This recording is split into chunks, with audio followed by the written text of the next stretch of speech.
but I was sitting there chilling, and Big Mama said, "Tap in with Young Elder." Oh yeah, I was finna get ready to go live right then. Like I say, I'm gonna go live like the normal time we normally go. Mm-hmm. You know, that's why I had the feeling. That's why I was trying to catch you. Mm-hmm. Mm-hmm. We live, we lit, brothers and sisters. Hold up, let me get this.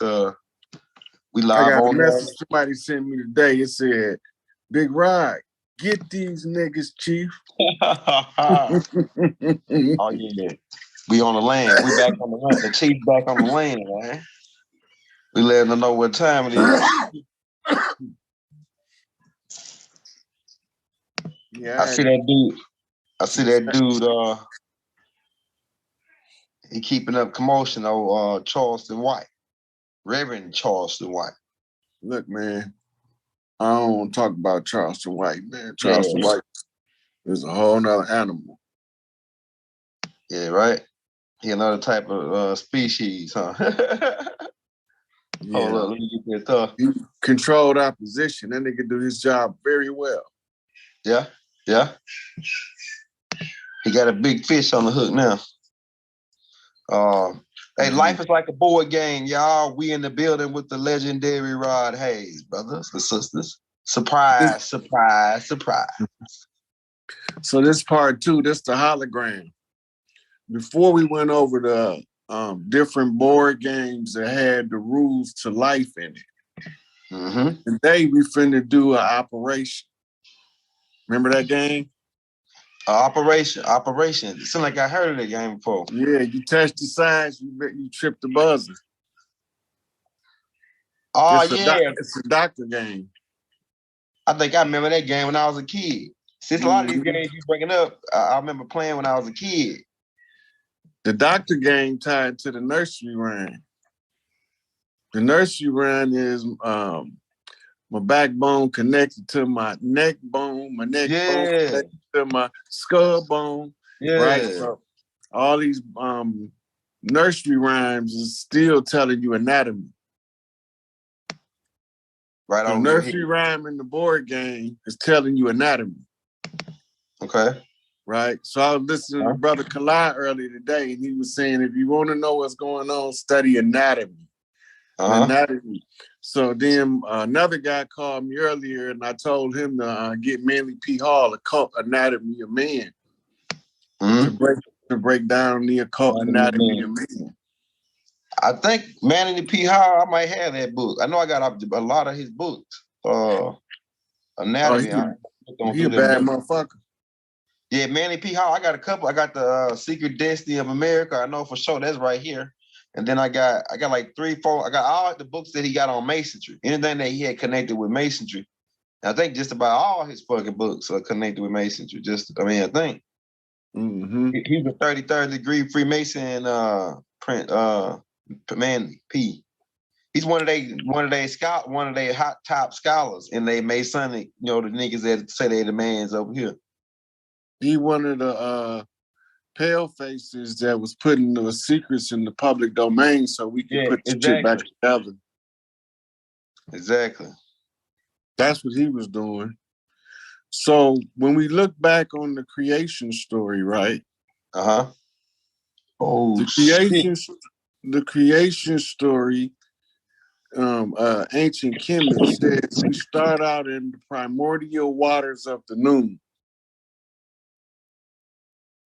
And all was in the noon and all was naught. That means nothing. Right? And in this primordial noon emerged a single spark of life, which was a single spark of light. Right?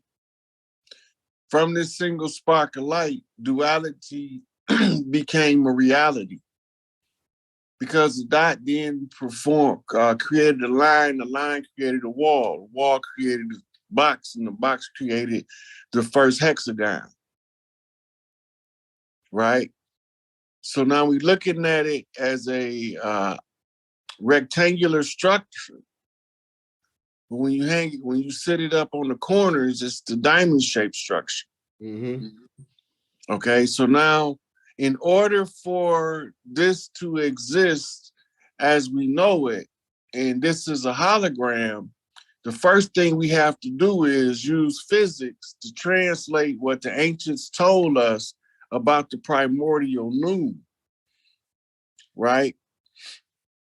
So when we look at this, this is what in science is known as the field, right? So I'm going to send you a video, young elder, and we're going to play this. Man, I'm glad it didn't cut off because my phone just went dead. I'm glad it didn't cut, man. But you still on your I'm on my laptop now. See, I switch when it was going dead, I was switching to my laptop. So I guess my laptop caught it before it went cut off. So today we putting together the holographic game of the gods that generates this reality that we in. Exactly, man. Somebody was just talking about that on my wife. So, right. So now when you pull up the video, this is called the field. This is explaining what a field is. This is what the primordial noon is, the field. You got it? All right, just a second, trying to get this damn computer acting right, man. Can you hear me? Yep, I can hear you. Okay, all right. Damn, I thought that shit cut, man. That shit just went dead. No, you good. We still here live and cracking. All right, that's why I'm glad. About to set these niggas' balls on fire. Hey, man, we twisted caps. We twisted caps. And we doing it big over here, man. Let me get this. We almost said that because it was just a spur. It was a spur of the moment. We spurred the moment here, man. We just pop. Big Mama just say, get it, do it. You know what I'm saying? We just do it. You know, that's how we do it. Big Mama said, get them niggas, man. All right, we got this set up. We can roll like that. All right, let me switch to the laptop. They say you sent me the video already? Yeah, it's in your text message. All right, let me say it to my thing real quick. Oh yeah, it's about to get greasy. Hit that like, hit that subscribe button if you're just not coming in the building. Get them on and tell them we live with the legendary brother Rod Hayes, man. Get them up. Tell them they thought we was gonna sleep on them tonight. Get them up. I don't weep and I don't sleep. So that motherfucking flat because talk is cheap. And if you got beef, that's a Scarface shit, boy. That Houston in effect, this motherfucker. So I'm talking about. Channeling that. Hey, I didn't get to this is the one. Okay, the one before the one you sent me the other day. I just sent it. Okay, I ain't got it yet. It might last text I got from you is the ready. The ready. That's it. No, okay, I ain't got it yet. I see Black Magic live with Professor James Smalls. They got her name speaks for itself. That's one of the elders there. Yeah, Smalls. I'm gonna try to send it. Still ain't got it, right? I'm gonna try to send it to you again, Elder. Okay.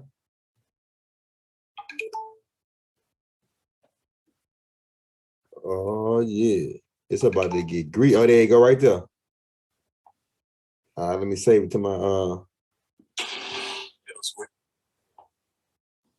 right, now let me share my screen. We're ready to rock now. Okay, let's get it in. Oh yeah, here we go, baby. We told y'all, don't sleep. We got you. Oh yeah. So in physics, you need to understand the field so that this is the foundation to creation, the field. The field is the necessary component in order to have a baseline for all matter to come into existence. So,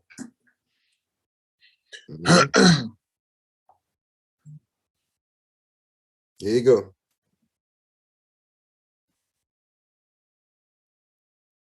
Probably gonna have a commercial first.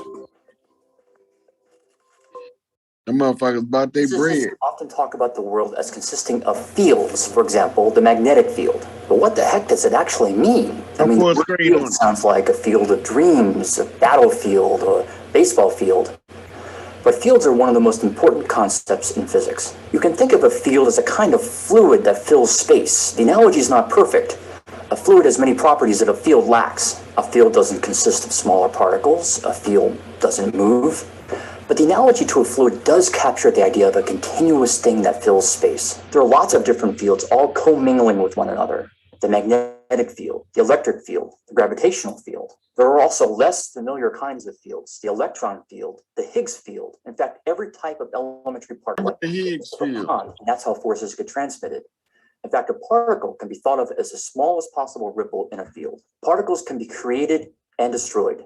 They either arise from or settle back down into their field. Physicists represent fields using numbers. Each and every point in space has one or more numbers. And fields come in different types depending on how many numbers they require.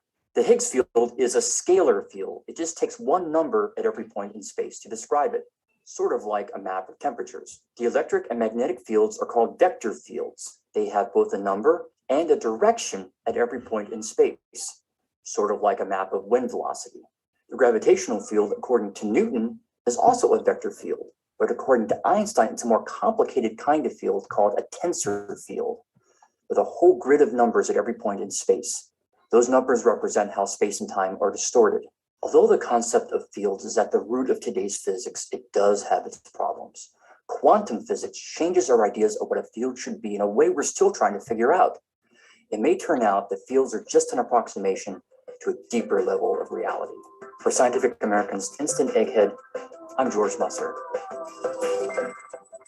Okay, so the field in the Egyptian model is called the primordial nun, N-U-N. And emerging from the field are these particles of light. Let me see. Can you hear me? Yep, I hear you. 1 second. Right.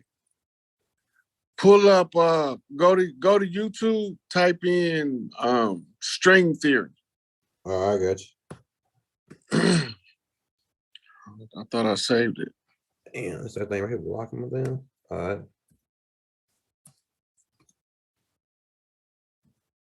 There you go, right there.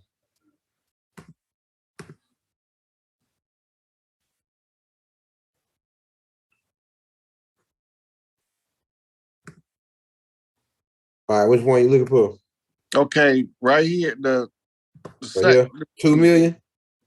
Go where my man say what is string theory right there. That's a good short one to explain it to you. That's the same one I had. Okay, now remember, from the field came a single spark of light. Mm-hmm.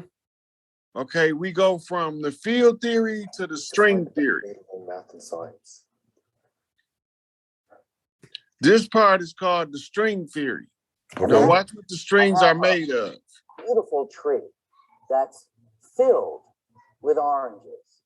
And I asked myself, what is the orange made of?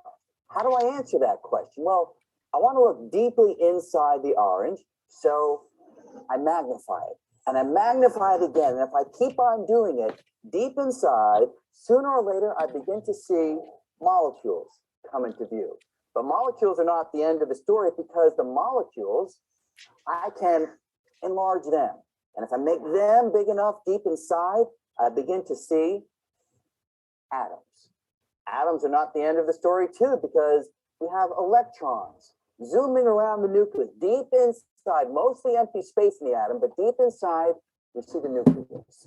So if I grab that and magnify it, I see that the nucleus is itself made of particles, neutrons and protons. And if I grab one of the neutrons and magnify it, I find yet further particles, little tiny quarks inside.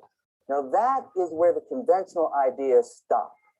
String theory comes along and suggests that inside these particles, there is something else. So if I take a little quark and I magnify it, Conventional idea says there's nothing inside, but string theory says I'll find a little tiny filament, a little filament of energy, a little string-like filament. And just like the string on a violin, I pluck it and it vibrates, creates a little musical note that I can hear. The little strings in string theory, when they vibrate, they don't produce musical notes, they produce the particles themselves. So a quark is nothing but a string vibrating in one this fire. pattern. An electron is nothing but a string vibrating in a different pattern. A neutrino, nothing but a string vibrating in a different Give me a pattern. broader look at it. So if I take all of this back together, I have my ordinary orange. And if these ideas are right, they are speculative, but if they are right, deep inside the orange or any other piece of matter is nothing but a dancing, vibrating cosmic symphony of strings. That's the basic idea. What'd you say? Okay, so that's string theory. And the primordial noon is the field. From the field emerge those little filaments of light. Mm-hmm. Right? Mm-hmm. Now, those little filaments of light, when you take the light and you kind of like tie it up in a knot, right? Check this next one I'm about to send you. Okay. You create a denser matter because the light is tied in on itself. Uh-huh. And then it creates what's called the Higgs boson, or the God particle discovered in 2012 from the Hadron Collider in Switzerland. Okay. I say you want me to play that one next, right? Yeah. I'm gonna play it right now. From here we go to the string to put the strings into density in order for the light to form 3D fixed position reality. Mm-hmm. This is how we did it on Riz. You breaking it down right now, man. Right. Okay, so remember in Man from Planet Risk when Baba said, somebody said, what do Riskians do for entertainment? Uh-huh. Right? He said, we watch holograms. Yeah. Right? This is the creation of the hologram that we're going over now. It's called right here. Okay, so you can close that video there out. And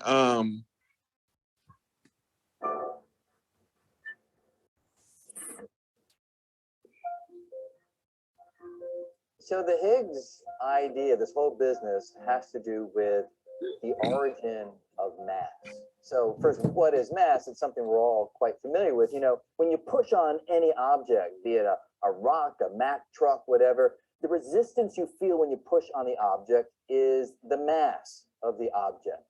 Now, where does the mass of the object come from? Well, clearly, it's got to come from the constituents, the particles that make up the object. But then the next question is, where does their mass come from? Especially when we're talking about fundamental particles like electrons and quarks. Where does their mass come from? Here is the idea, according to this Higgs approach. Imagine that space itself is filled with a kind of invisible substance. It's called the Higgs field, but think of it sort of like a cosmic molasses. And when particles like electrons, say quark. Did you hear him say, think of it like a cosmic molasses? Uh-huh. Okay. Yeah, go ahead. I know what you're saying. Go ahead. I'm right with him. Yeah. So in modern terms, he's describing the noon where these particles are coming from. They are emerging from the noon. Mm-hmm. Right? Now, these particles, contrary to popular opinion, carries consciousness as a program. Mm-hmm. Okay, now let's go back to it. If they're trying to move through space, they have to kind of push through this cosmic molasses, and they experience a resistance as they try to do so. It's sort of like if you throw a little pebble into a vat of molasses, you can see that the pebble is experiencing resistance. The same would go for the particles. And that resistance, say, when you push on an electron from its interactions with that surrounding Higgs molasses, would be the mass of the electron. Now, that analogy is not perfect. It might lead you to think that an electron would always be brought to rest as it experiences some friction against the molasses as it's traveling through empty space. That's not correct. This drag force only manifests itself when the particle is trying to speed up or slow down, but it's not a bad way to think about how, according to Higgs, particles would be imbued with mass. Pushing through the ambient molasses is where the mass comes from. Well, this idea that space is filled with the Higgs field, this Higgs molasses, it's a kind of a wild idea. When it was first put forward, frankly, most physicists didn't believe that this idea was correct. So how would you verify this idea through experiment? Well, here's one possibility, the one that has actually been done. Take particles, make them go around to the Large Hadron Collider near the speed of light and slam into each other. When they slam into each other, they kind of are banging into space. They're kind of slapping space. They're kind of spanking space. And when you spank space, if it really is filled with this molasses, then the molasses should kind of jiggle. And if you jiggle the molasses in the right way, you should be able to flick off a tiny speck of the Higgs field, and that tiny speck would be a Higgs particle. And that indeed is what we believe has happened at the Large Hadron Collider. Very hard to find these particles. Calculations show that roughly 1 in a trillion of these spankings of space, these collisions of particles, will actually flick off one of these Higgs particles. But now there's very strong evidence that the Higgs particle has been found, that this Higgs idea is right. The Higgs idea and its confirmation is really important for a number of reasons. Number one, we physicists aim to answer basic fundamental questions. And one of the most basic of all is, where do the elementary fundamental particles get their mass? And this suggestion, which appears to be correct, is a vital step forward. A second reason why this idea and its confirmation is important is the Higgs particle is a new kind of matter, not just a new run-of-the-mill particle. You see, the particles that we know about, like electrons and neutrinos and quarks, they all spin around, sort of like a top, in a quantum mechanical way. But the point is, they all spin around. The Higgs particle is the first species of elementary particles that doesn't spin at all. The first spinless species of particle. So it's like finding some alien new life form, but now in the kingdom of particles. So that's a very important step forward. The other thing that is worth emphasizing, especially when you come at physics as I do as a theorist, the idea of the Higgs field and the Higgs particle began as mathematical symbols in an equation in a paper. And then over the course of 40 years, through developing that idea, developing technology to test it, we've now shown that the mathematics led the way. It has shown us a deeper level of reality that we couldn't test when the ideas were first put on the table. And that transition from mathematical idea to a confirmed feature of reality, that's really what we theorists live for. So those are three reasons why we are so excited that this discovery has now been confirmed and rightly been awarded the Nobel Prize. Okay, you can stop that. Okay, so now we see him explaining how the Higgs derives its mass from not having spin. So remember, in a hologram, you need a fixed position and then you need a mobile operator. Okay. Remember that, because later on it's going to come back up. Okay. All right, now, he explained to you that this molasses-like substance, we call it dark matter. Let's look up dark matter. Okay. Dark matter, baby.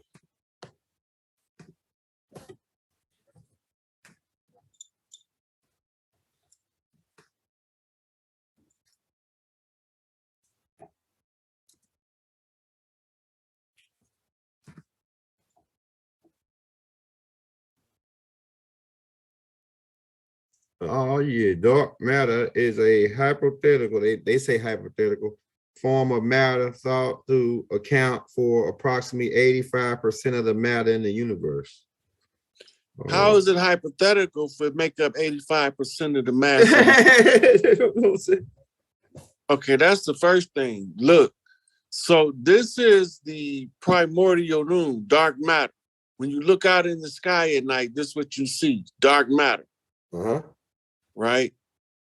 So dark matter also has another name, right? And the other name for dark matter is melanin. Okay, go ahead. All right. And another name for it is antimatter.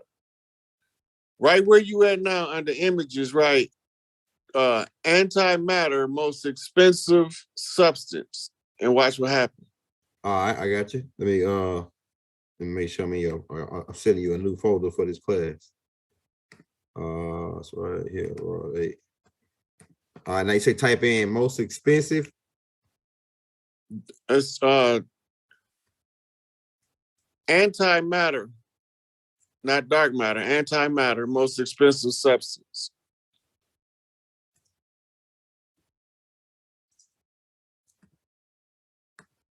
See right there where it's matched to gold? Well, right here. Yeah. Yeah. Yeah. They say that. Damn. And it's funny that you joined a class on this because I was just reading on this today on how these Asgard ship fly off a neutron energy. I was like, oh shit, like a nucleus. They extract the nucleus from an atom and then use that as fuel. I was like, oh shit, this shit is crazy. Yeah, that's the neutron energy. Yeah. Look, now type melanin more expensive than gold in the search bar. All right.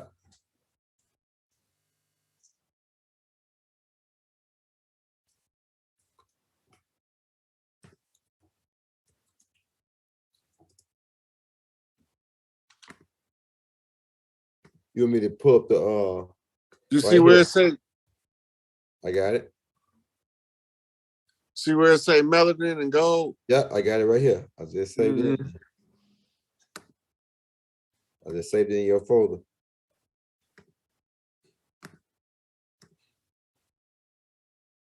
I'm gonna have you send it to me because I know Rod gonna want to. He gonna say, "Send me that photo from your girl from last night." Yeah. That's why I had created that folder right there. Boom. Boom. Melanin more than gold. That's crazy. I know it's true though. I know it's true though, because melanin is the fuel. It's what give us that. It's what give us the We finna see while we looking at the hologram. We finna see the energy that's being harvested for the hologram to operate off of certain energy fields. Okay, go ahead. They need us. Okay, now let's review these pictures we just downloaded so the people can see what we're looking at. All right, I got you.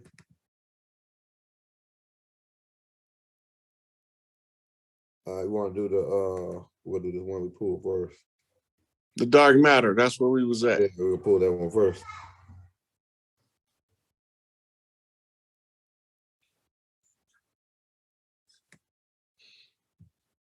Now you got to understand the value of a thing. Not quite that big. Yeah. So when you understand the value of a thing, then you will understand what's taking place to keep the machine running. Right? In order to keep the machine running, the machine has to generate something of value in order for us to be able to take what the machine give us to keep the machine running. These are the things that our minds never entertain. Therefore, we never entertain what it takes to run creation. So if gold is $56 a gram, that's our unit weight standard of measure for wealth on earth. Right, go ahead. Who is the unit, the wealth standard of antimatter at 62.5 trillion a gram? That's right. Go ahead. Right.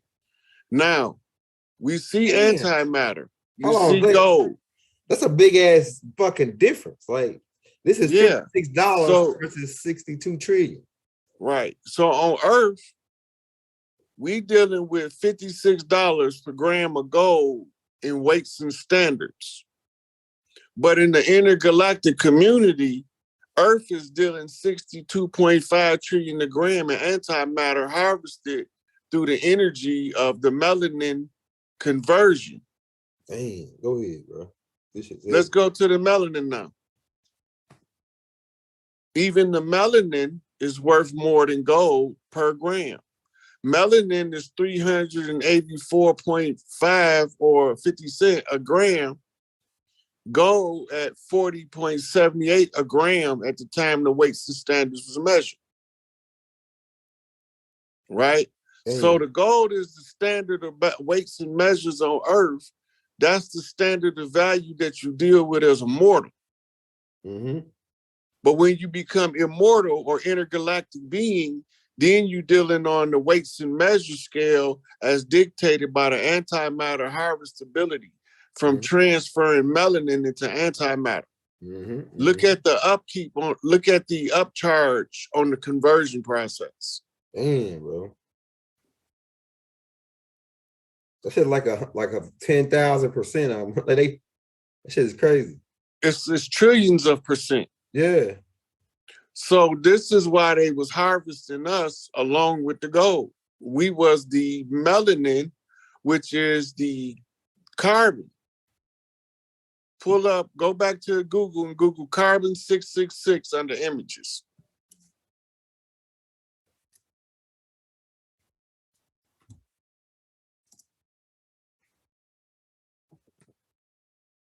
Oh yeah, I heard of this, bro. Go ahead. Let me say some of these pictures. You see where it says 6 protons, 6 yeah, right here. neutrons, This 6 what I electrons? remember seeing. This is what I remember seeing right here. The 12. Say it. I like this picture right here too. I'm gonna use this on for the thumbnail. All right, I'm gonna get one more, then we can go to it. We get one more right here. I like this one right here. This one. And this one. All right, let me get it pulled up for you.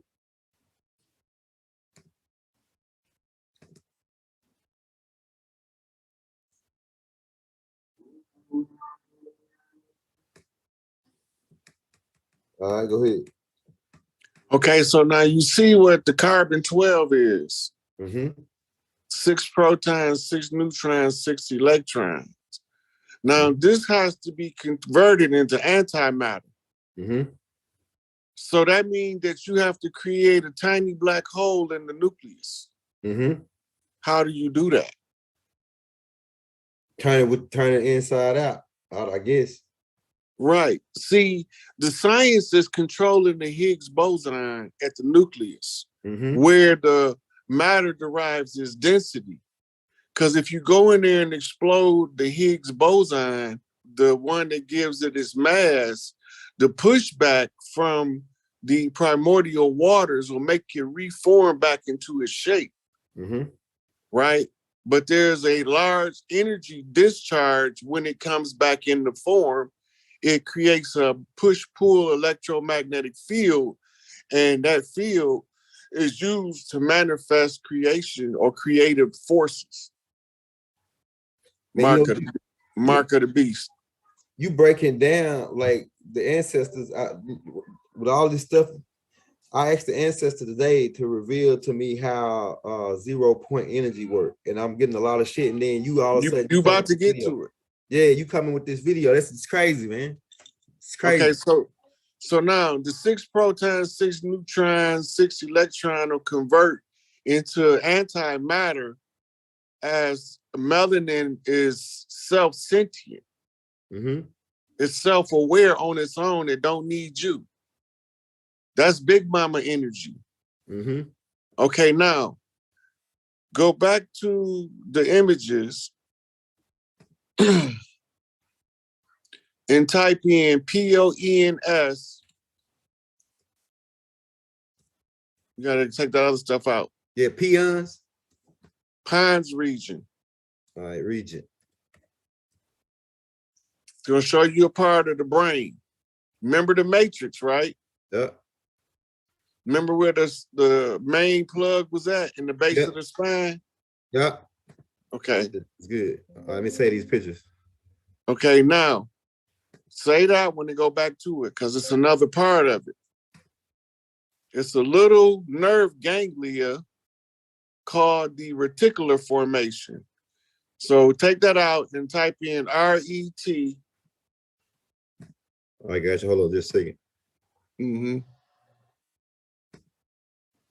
All right, R. Take that out.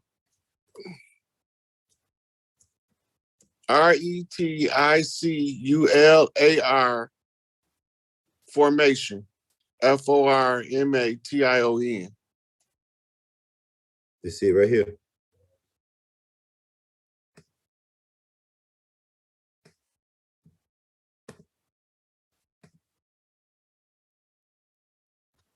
Hey, you see the one right there? That's the chart. That's the one we need. Which one? Right. Wait a minute. Yeah, that one right there. Okay, right there. The one next to it over there with Right all here? of this. Go one to the left. Right there? Up to the right, 2 pictures. Oh, shit. Okay. It's at the bottom right there. On the right. 2 pictures over. Right there, that one. All right. Okay, then before we go to him, go to Dr. Richard King, Black Dot, and the same thing. Richard King. The formation that you know? No, take that out. Type in Dr. Richard King, Black Dot.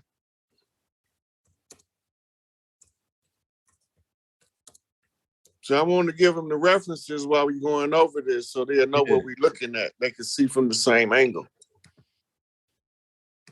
This dude right here. I'm about to go check his videos out now. I ain't never heard of him. Oh, yeah, you're going to love him. He got a book I called Why Dog Matters. Darkness Matters. All right, here we get this, hold on, let me get this book right here. Like, he got a book right here called Melanin the Black Dot. That's the one. That's what I was looking for. Okay, I got that saved too. Okay, now take his name out, put Dr. Carol, Carol, Barnes, Barnes, melanin, chemical keys.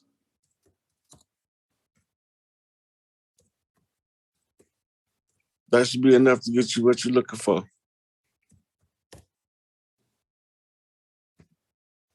All right, yeah, I got First book. Yeah, right there. Yeah, I ain't never heard of him neither. We had all these black scientists on this joint, on this type of shit, and it's just this right here is advanced shit. Yeah, so we supposed to be illiterate. Yeah. The dude that created that damn tunnel digger, the new one, the remodeled. Okay, now go to the Google main page. Okay. Type in Nostradamus Black Mirror.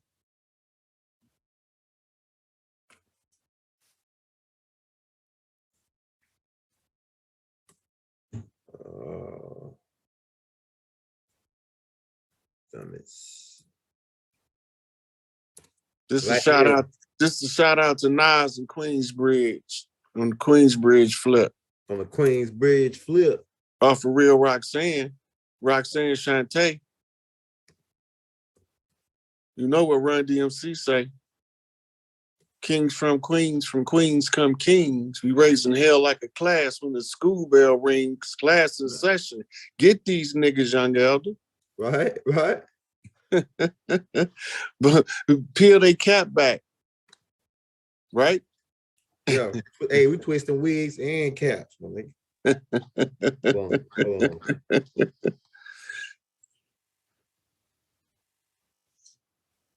All right, there you go. Damn.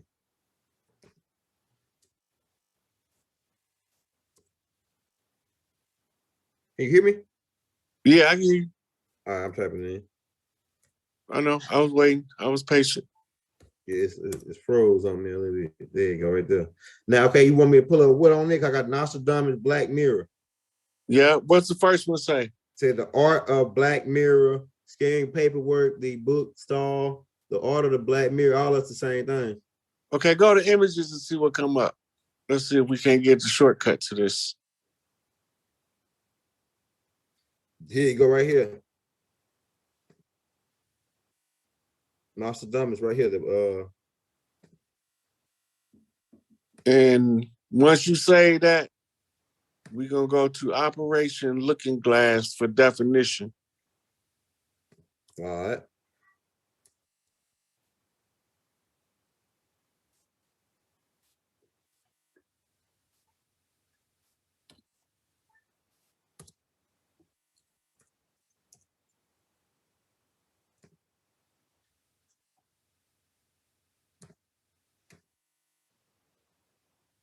Operation Looking Glass. We got their ass. We caught them looking through the glass.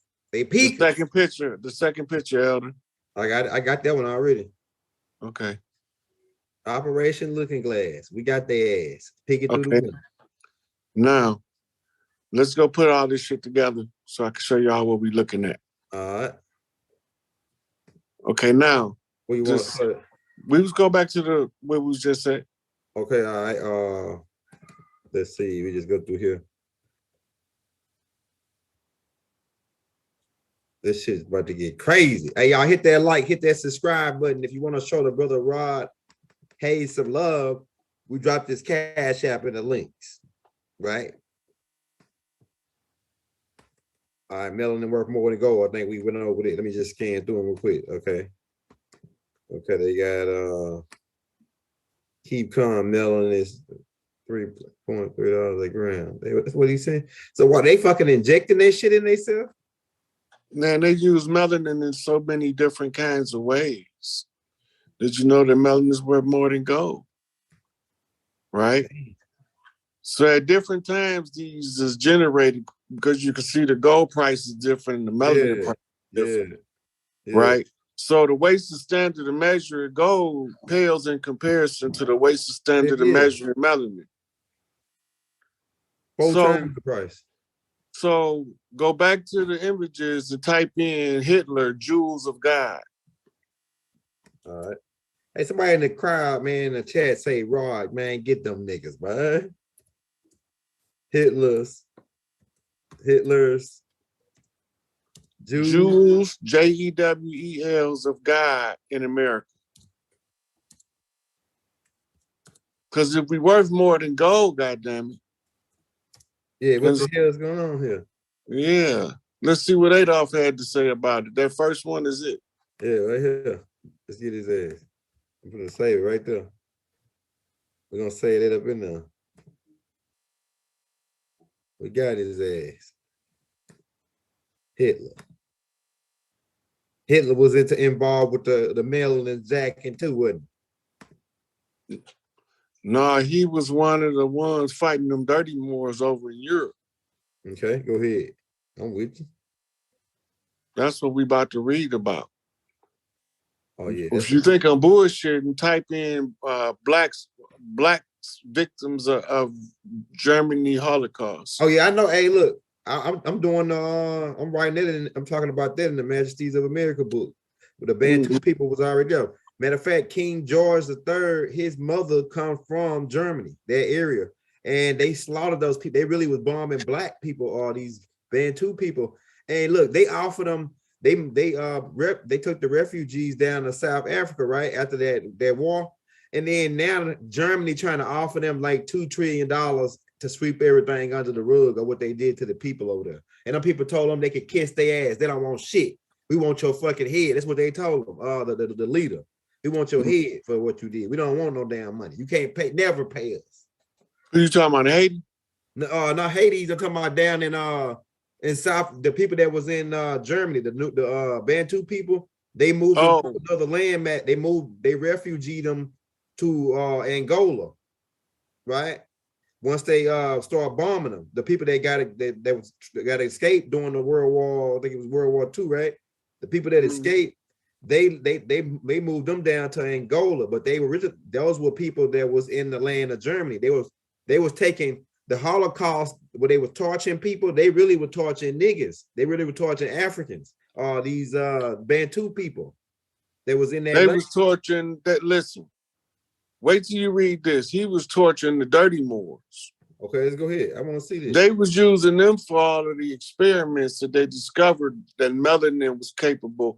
This is where you come up with this statement. So let's see what all Adolf had to say about it. We got to read this shit right here, bro. This shit, you always drop some shit on us, though, Rod. You always do.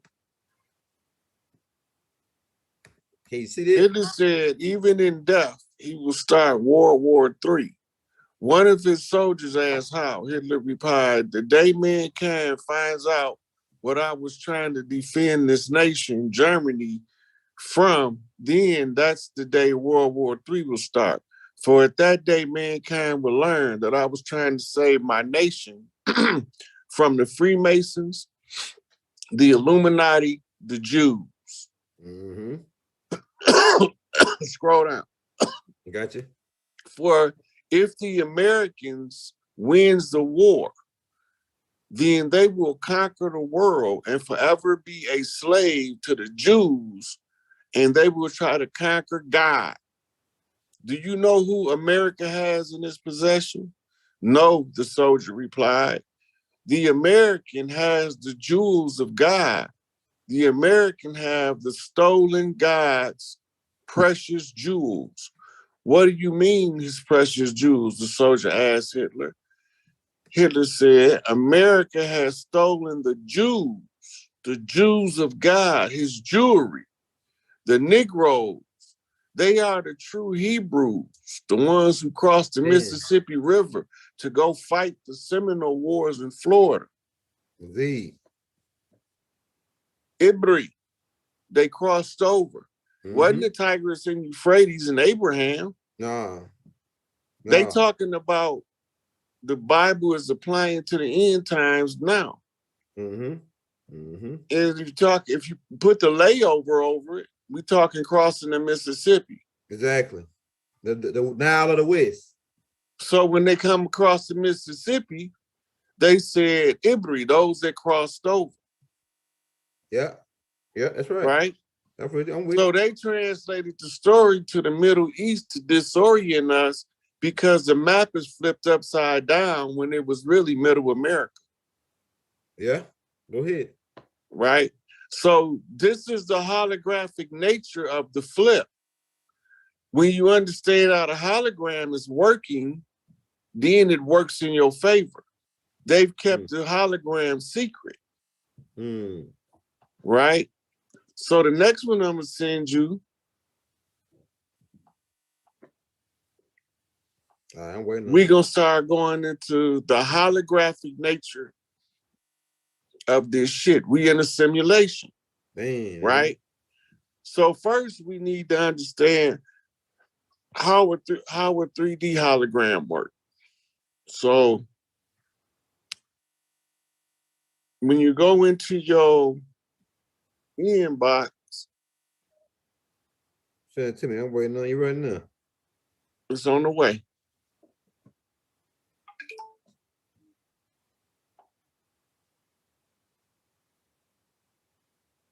All right, I'm gonna pull it up right now for you.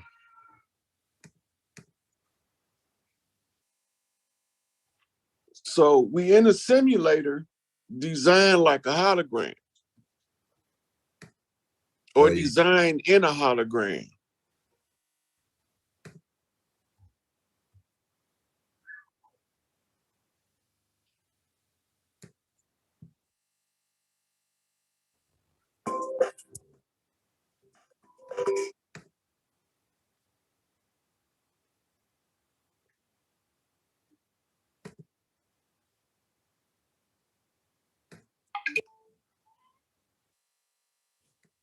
All right, there we go, right there.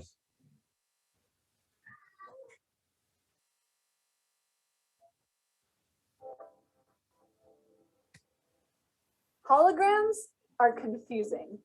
They're those weird 3D ghost Hey, I'm gonna use images the that restroom. appear Keep to on follow going. you as you move, Yeah, tell me what but to they're say. actually completely flat 2D films, and yet they have motion parallax. That is, as you move your gaze, things in the foreground seem to shift faster than things in the background, and they give you a stereoscopic view. That is, you see two different images with each eye, which together create the perception of depth. 3D movies aren't even this 3D. They don't even have motion parallax.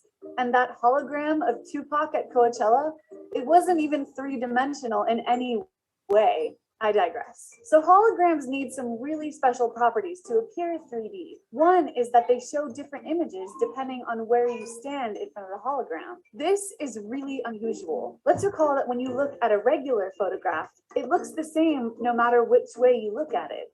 What you're seeing when you look at the photo is a white light beam. White light is like a crowd of people. They're walking with different footstep lengths, like the different wavelengths or colors in white light, in every different direction as the light spreads out. That beam reflecting off the photo is like freeze framing the white light crowd. Blue light here, red light there, and it's stagnant. You can't move the crowd around. Blue parts will always be here to the left of those red parts. With a hologram, you can move. It provides that parallax effect.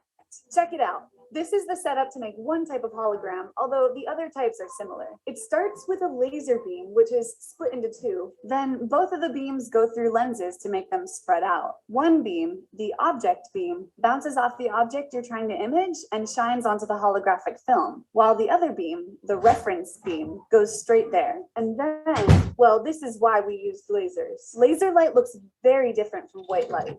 It's all going in the same direction, it all has the same wavelength, and it's coherent, meaning all the light waves are in phase or in unison. This is so key to making holograms. In cases where two coherent laser beams meet, they can create regular striped interference patterns like this. In our case, the reference beam is a coherent beam, though the object beam is not. Still, when they meet, they also create an interference pattern, but a special one that encodes the specific 3D information about the object onto the holographic film. Now, we had a reference beam and an object beam, and together they created an interference pattern. A plus B equals C. What would happen if we took the interference pattern and sent the reference beam in through the back? That's kind of like C minus A. Well, that equals B. And sure enough, with this type of hologram, sending a laser beam in through the back of the film is how you get out the original object beam. That's the same beam that was created when the laser first shined off the object. Since this reproduced beam is a perfect copy of the object beam, you can't tell whether you're looking at the light from the hologram or from the original scene, complete with motion parallax and stereoscopic views. The other cool thing about holograms is that all parts of the hologram carry information about the object. So you could cut a little square of the hologram and you'd still be able to see the entire object in it. You can't do that with a photograph. Deep down though, the holographic film is just a bunch of interference patterns. Up close, the film looks like this, whereas a photographic film just looks like a smaller version of the image. Much less cool. Oh, and the Tupac hologram, that was a stage trick called Pepper's Ghost that dates back as far as the 16th century. What? You could even create one at home. I'll link to some tutorials in the description. Thanks so much for watching, and if you liked it and want more physics, hit subscribe. Okay, so now remember, so when the light beams frames, they need a film for the light beams to refract off of in order to reproduce the image of the hologram. Mm-hmm. And then she said every particle of the hologram have all the information of the hologram in it. Mm-hmm. Mm-hmm. Okay. As above, so below, as within, so without. Now, when you take the hologram and you're looking at the mind projections, right, for the hologram from an internal point of view, you have to perceive externally the external point of view. So if this holds true, then we would have to have two objects in space, one to send a continuous signal, and the other is to send a base signal, right? So the two signals merge. So Google trajectory. You can leave it in images. It might come up as an image faster. Okay, all right. Hold on, let me get my trajectory of dark night satellite and moon. I seen you asking the question if dark the moon night. Somebody was asking the question if the moon was fake. Dark night satellite. Yeah.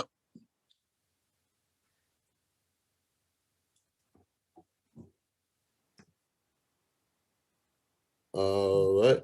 What you got? What you see? You see what we looking for? That's it right there. What you and your finger on. Yeah, That's right it. there. Let's save that in that joint.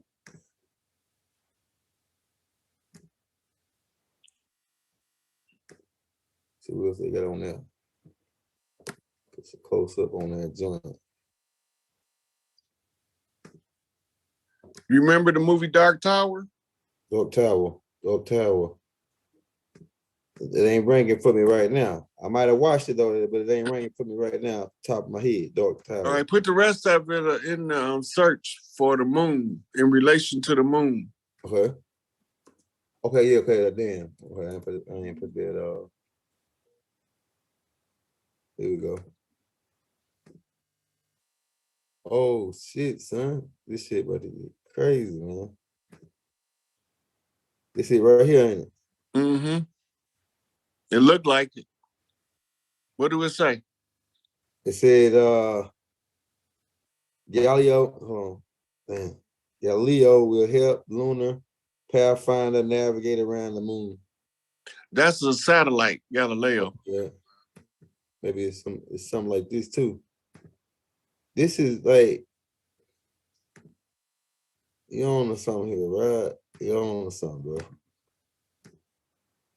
You know how I do. When you give me the little leg workout you got. Okay, so since we on the moon, it's a book called Mysterious Spaceship Moon. Put it in the search bar right there. All right.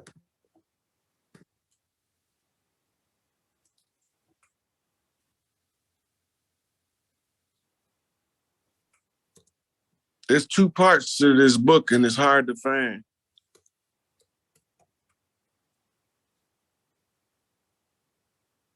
Right here. Yeah, I think that's it.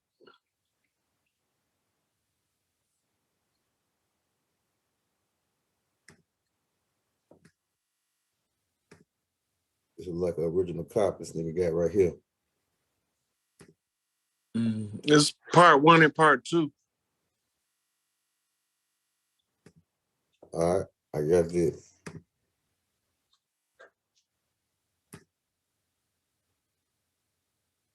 What else you got? Okay, let's go to the material and let's go over it. Okay, go ahead. Okay, so now we know that the precious gems is us. We the jewels of God. That's what Adolf Hitler was talking about. This is the Dark Night satellite. This is the north-south orbit. It has a north to south orbit. Mm-hmm. The moon has an east to west orbit. They are in constant electric communication with each other. Mm-hmm. They never bump into each other. After all this time that it's been up there, they've never bumped into each other, and they on the same orbit. Mm-hmm. Except one's going north and south and one's going east to west. The moon is in a fixed position. It's always facing the earth. That's right. The satellite is in a transient position north to south. Right? So that's a prime meridian crossing the equator to project the hologram. Right? So now when we want to know how the hologram work, we start studying the holographic nature of the universe, right? Mhm. And we have to start with Michael Talbot. I'm about to send you this video. All right, send it to me.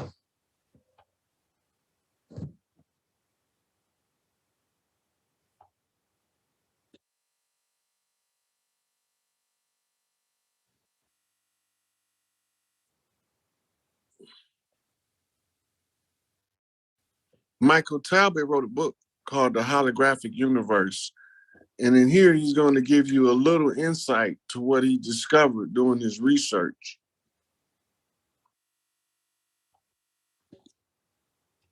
All right.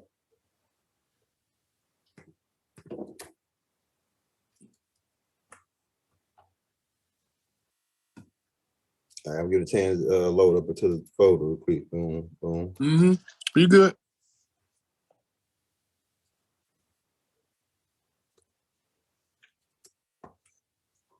You know they murdered Michael Talbot, by the way. They got rid of him because he put out some shit that they didn't want. There was a vote this He time. was revealing the hologram. I had this is book right here. I'm saving it in the folder. Mm-hmm. All right, boom. Let me go pull up this YouTube. Boom.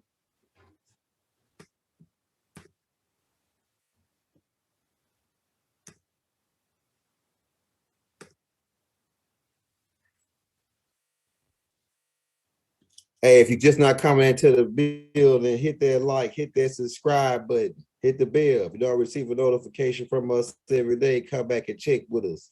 If you want to show the brother Rod Hayes some love, we dropping his cash app in the links. All right, I got you right here. I'm loading it up right now.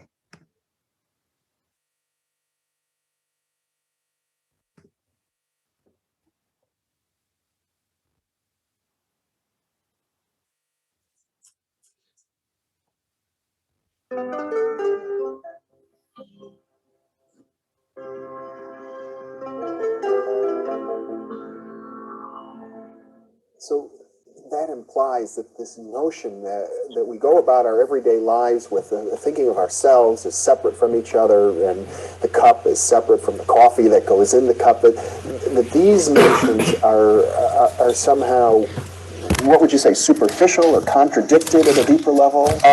Really artificial, definitely, and Bohm really stresses this, and it's a very interesting notion, because our Western way of thinking, we're so attached to the idea that when we come up with a concept like an apple or an electron or whatever, that exists out there, and we forget, it's kind of like fish unaware of the water in which they swim, that the conceptual pigeonholes we use, words, to describe reality, are phenomena inside our head. They're not out there. And most of the time, this is a philosophical quibble. But when you get down to quantum physics, and this is one of the reasons that Bohm came up with the holographic idea, it starts to have real effects. And one of those is it's been discovered that if you take two subatomic particles like electrons, and in certain instances, when you do something to one, it will always affect the other, no matter how far apart they are. It's kind of like stories that you've heard of identical twins, where when one is hurt, the other feels the pain. And the problem is that we can find no process known to physics that explains how these could be sending a signal back and forth. In fact, because it would have to be faster than the speed of light. Instantaneous. It would have to be an instantaneous signal, and Einstein's theory of relativity said you can't have instantaneous signals because it would mean that you could violate the time barrier and conceivably call your grandfather and tell him not to marry your grandmother. And most physicists say, well, this would be just too troubling to incorporate into a rational picture of reality. Bohm explains it in a different way, which is a very interesting way. And he says, if you imagine that you've got an aquarium in which you have a fish swimming, you have a TV camera facing the front of the aquarium, one facing the side of the aquarium, and you have a monitor attached to each camera. And you also imagine further that you come from a culture that's never seen aquariums, never seen fish, never seen monitors or cameras. All you are privy to is the two images on these screens. He says that maybe, if you look at these two screens, you're going to see a side view of a fish and a frontal view of a fish. And because you don't know what the deeper reality is, the reality of the aquarium, you may assume that these are two separate things. But two different fish, two different objects. But every time one fish moves, the other is going to make a corresponding movement. And you may then jump to the conclusion that somehow the one fish is signaling the other, communicating the other to say, hey, do this instantaneously. And Bohm says this is what we've done with subatomic particles, that we assume that an instantaneous communication is going on, when that's not really what's going on at all. At a deeper level, a very holographic level of reality, every particle in the universe collapses to a sort of cosmic unity. They're not signaling each other. They're like that fish where there's the level of the aquarium. And so what that means, talking about words, is that there is no separation between electrons. Furthermore, there's no separation between people.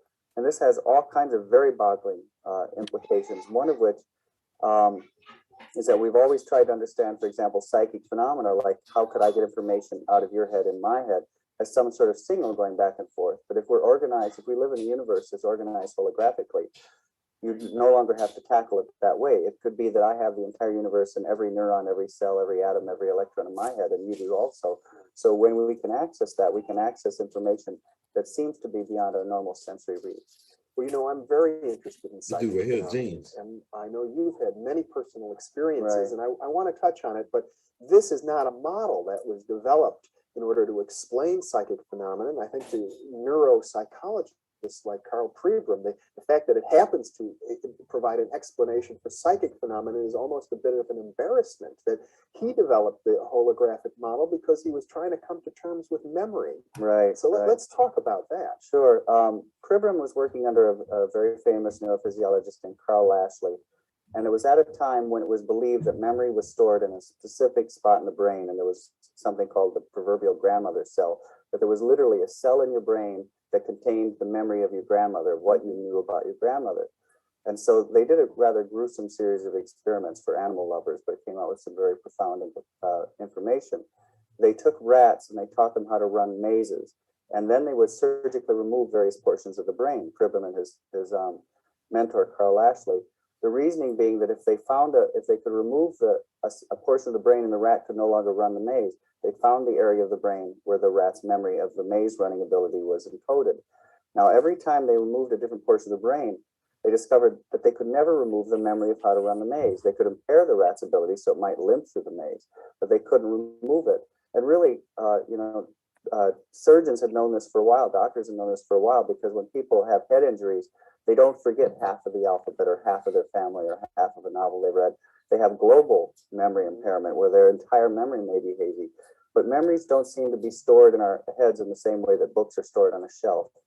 And it wasn't until the 60s when Pribram founded the holographic model that says that the whole is contained in every part, that he said, aha, this may be what's going on in the brain. Mm-hmm. Specifically, because a hologram is made out of interference patterns, the hologram that you see, that we talked about earlier is made out of the interference pattern of laser light, but it can be made out of the interference patterns of any kind of energy, electromagnetic energy, electricity, X-rays even.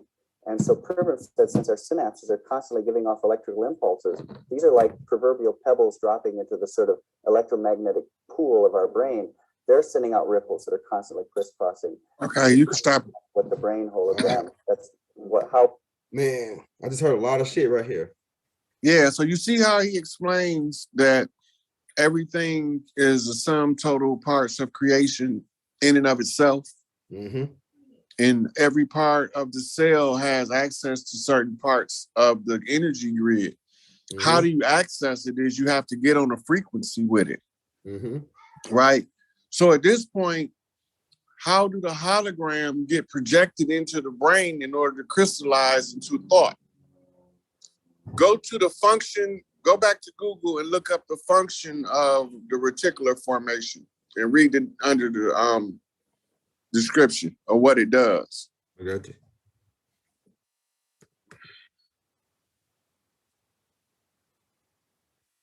This is a very key part of the brain. And this is why in the Matrix, they show that main plug going into the base of the spine. I was on Brother Crumb and we was talking about the melon ganglia at the base of the spine needed to facilitate ascension. 1 drop of blood. Open up the channels. What was that part of the brain you said? Reticular formation. RETICL. I got you. It says the brain stem reticular formation represents the arterial core of those pathways connected to the spinal cord and is supersensation. I can't say that word right there. It is subserved, atomic, motor, sensor, behavior, cognitive, and mood in relations to function. Okay, now go to the images of it that we got in the pictures so the people can see what we're looking at when I start explaining what I'm about to explain. Okay, the one we already saved, right? Yep, Okay. You already saved it. Okay, I got you. Come on, baby, come on. Oh, this here connected to what I was talking about in Ascension. Man, it's the third eye chakra too, about the pineal gland. I got you. All right. Let's see. Where is it? Right here. I want the one that you said. Okay, hold up. I got you. It's right here.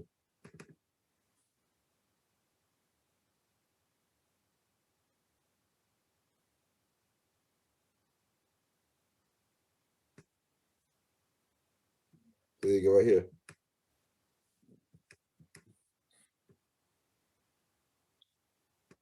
Okay, now you see where it say projections into cerebral cortex, right? Yeah. You see where it say visual impulses. Yeah. You see where it say auditory impulses. Yeah. You see where it got the line pointing to the reticular formation. Yeah. Under that it say ascending sensory tracts. You see that? Yeah. It's a nerve. Then you look on the other side, it say descending motor signal to spinal cord. Yeah. Okay, now, your reticular formation is a nerve ganglia of activity in the chakra center. And from there, all of your consciousness expands where it's a projection into cerebral cortex. Mm-hmm. As you wake up from your slumber, see how those arrows is pointing all the way to the different parts of the brain? Yeah. Okay, it's trying to get to something called the prefrontal lobe. Yeah, right. Why is that? Because that's where it tells your motor. That's where the motor skills is activated. Where it tell you to move your limbs and shit. Your prefrontal lobe is your. Let's go back to the images. Okay. On Google and look something else up. You want me to look the frontal lobe? Look up empathy center, EMPATHY.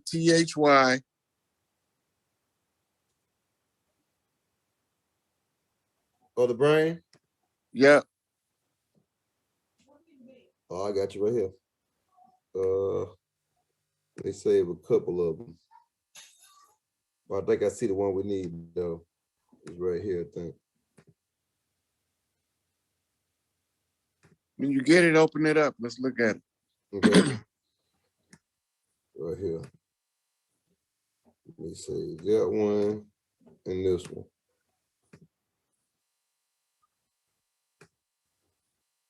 So hey, it's a couple of people that like a certain races that this part of their brain is hard.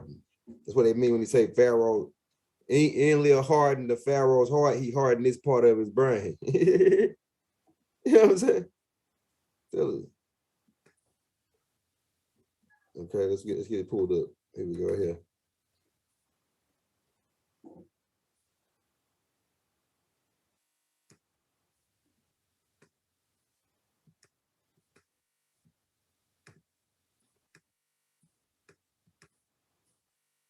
All right.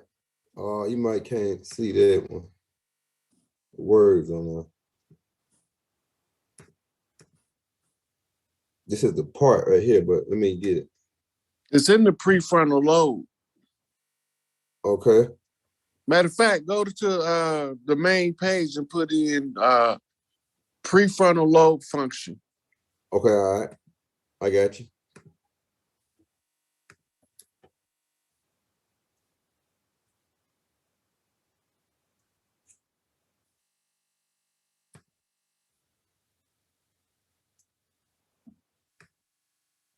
So this is the part of your brain where you determine right from wrong. Yeah, cognitive control, dopamine, Okay. Memory, impulsive. Yeah, it's like behavior, thereby influence attention, like what you pay attention with. Yeah, so it ain't I'm thinking that's a part with the motor skills, but it's like more of Read that one you at right now. it says a person with damage to the prefrontal cortex might be have blunt emotional response. For instance, they might even become more aggressive, irritable, struggle to get irritated fast, activities. Finally, they might perform poorly on tasks that require long-term planning, impulse inhibited. Okay, now tell me, do that sound like ADD, bipolar disorder? Yep. Okay. Attention span, all that. Yeah, that's what they say. Right.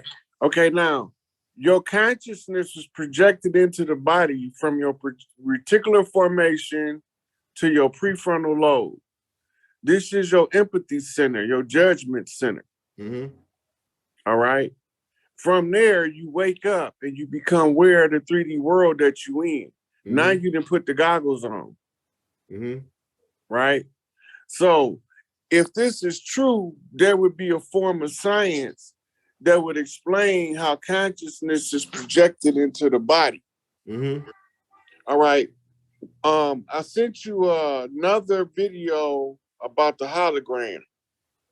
I want you to pull that up, the simulation. Pull that up first. And then while we're looking at that, I'm going to send you this other video. All right.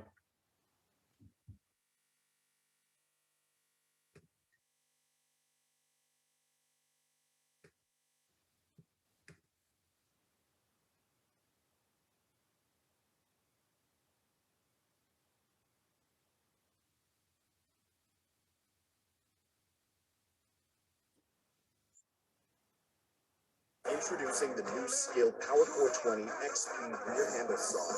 You can cut up to 600 2x4s on one charge. For extreme.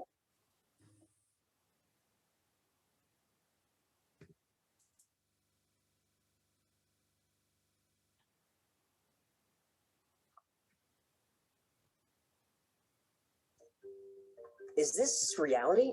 Well, we're experiencing something right now, so maybe the better question is, what is reality? Could everything we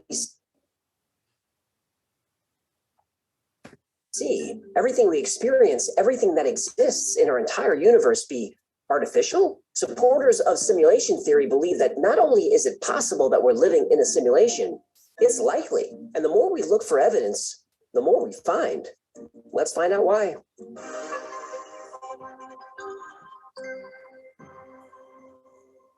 The idea of the universe being a simulation is not a new one. Theories exist in ancient cultures around the world. Modern simulation theory comes from Nick Bostrom, a philosopher at Oxford who wrote an influential paper on the subject in 2003. Assuming that living in a simulation is possible, Bostrom presents the simulation trilemma, which says one of the following must be true. 1, we destroy ourselves before we're able to create a simulation. 2, we're able to create a simulation but choose not to. Or 3, we are definitely in a simulation. Bostrom believes each of these is equally likely to be true. Now, I don't think that's controversial. We use computer models to study the human population, predict the weather, for entertainment. We simulate everything. And when a civilization can create a realistic simulation. Go back to that lady with them goggles on. You see her? Yep. Now she's experiencing a game the way we experience in 3D reality. Mm-hmm. Mm-hmm. With a pair of goggles on her eyes just to give her an optical illusion mm-hmm. of being inside of the game. Mm-hmm. Right? This is what we're talking about, the simulation. So if this is true, then these suits are what we call a meat modem. Mm-hmm.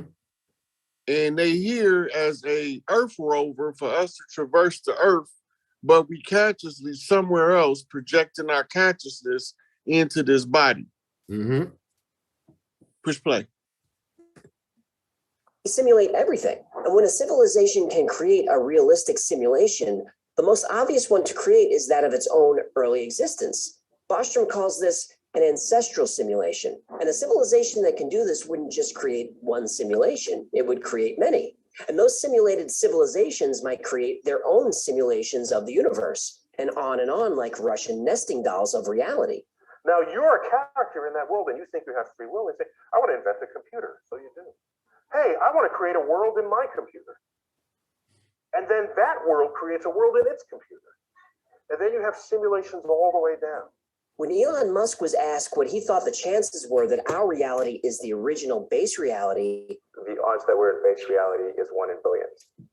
That's facts. Neil deGrasse Tyson is a little more conservative.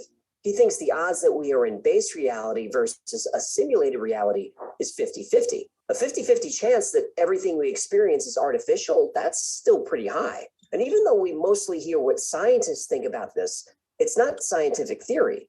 Simulation theory isn't math, it's philosophy. It isn't physics, it's metaphysics. So what we need is hard evidence that we live in a simulation. And okay, stop that. All you have to do is...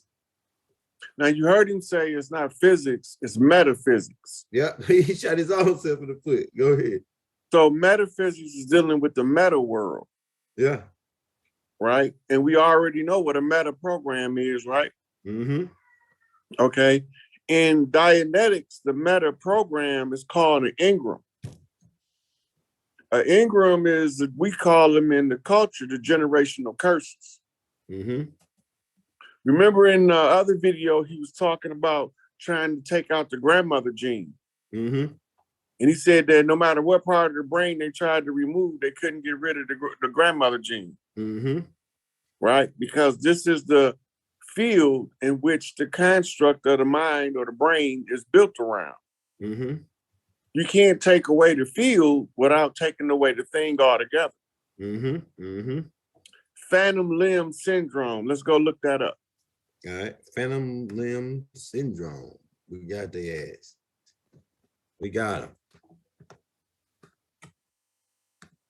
Somebody say, young girl, to get these niggas. Hey, you getting them tonight, my nigga. Hey, look, hey, I'm gonna tell you, man, you right on time, man. I'm gonna tell you, it's some weird shit going on today, and it ain't no coincidence that you talking about this, man.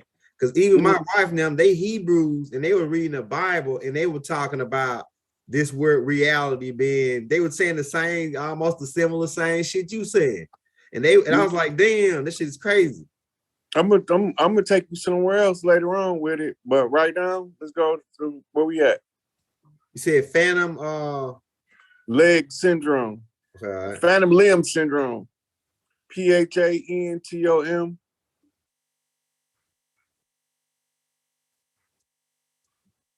Leg syndrome. Or you could put limb, LIMB.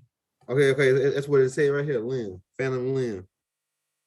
All right, okay, hold on. Is it a short video? Yes, no, it just says a condition which a patient experiences sensations, whether painful or otherwise, in a limb that does not exist. What? It has been reported to occur in 80 to 100% of amputees and typically has a chronic course, often resistant to treatment. All right, let me get a picture. So it's like the limbs that don't exist, they be having pain in their leg that ain't there. Yeah. Like it so, like they can still feel their ankle when their leg cut off. Yeah, that's what they yeah. Their feet still itch. With their leg cut off. With their leg cut off. Oh yeah, this is about to get crazy. Go ahead. Hold on, I'm gonna say some pictures. Okay, the reason why I had you pull up the phantom limb syndrome is because the phantom limb is the field. Okay, I'm gonna blow this up for you. That's the field where the leg's supposed to be at. So the leg is going to experience, the phantom limb is going to experience everything the leg would have been experiencing had you not lost it, or the limb. This is a good picture right here. Just dealing with the connected with the brain and all that. What you talking about? Yeah, blow that motherfucker up. So in the mind, your subconscious mind know that the leg belonged in that area. Uh-huh. But the leg has been cut off just above the knee. But the mind is still experiencing the life of the leg in the field. This is the good. field is the general outline of the limb as described in your genetic formula. Right? So now the whole body is in a grid or a field. And the field determine if you endomorph, ectomorph, or mesomorph. Remember them? Yeah. The different size of the shapes of the body. Right. Different muscle mass. Yep. Right. Then it determines your height. So now your genetic traits determines the field in which your body develops. Look at them them white girls with some big old booties. Where that come from? Yeah, because they develop it from looking at us. And from getting one drop of blood. Yeah. All they need is one drop of blood for them to be able to move into the same physiological field because they'll have the resonance on the DNA. Yeah. All right. So it's a program. So like a light body. It's like your light body. Yeah. Okay, now. Real you.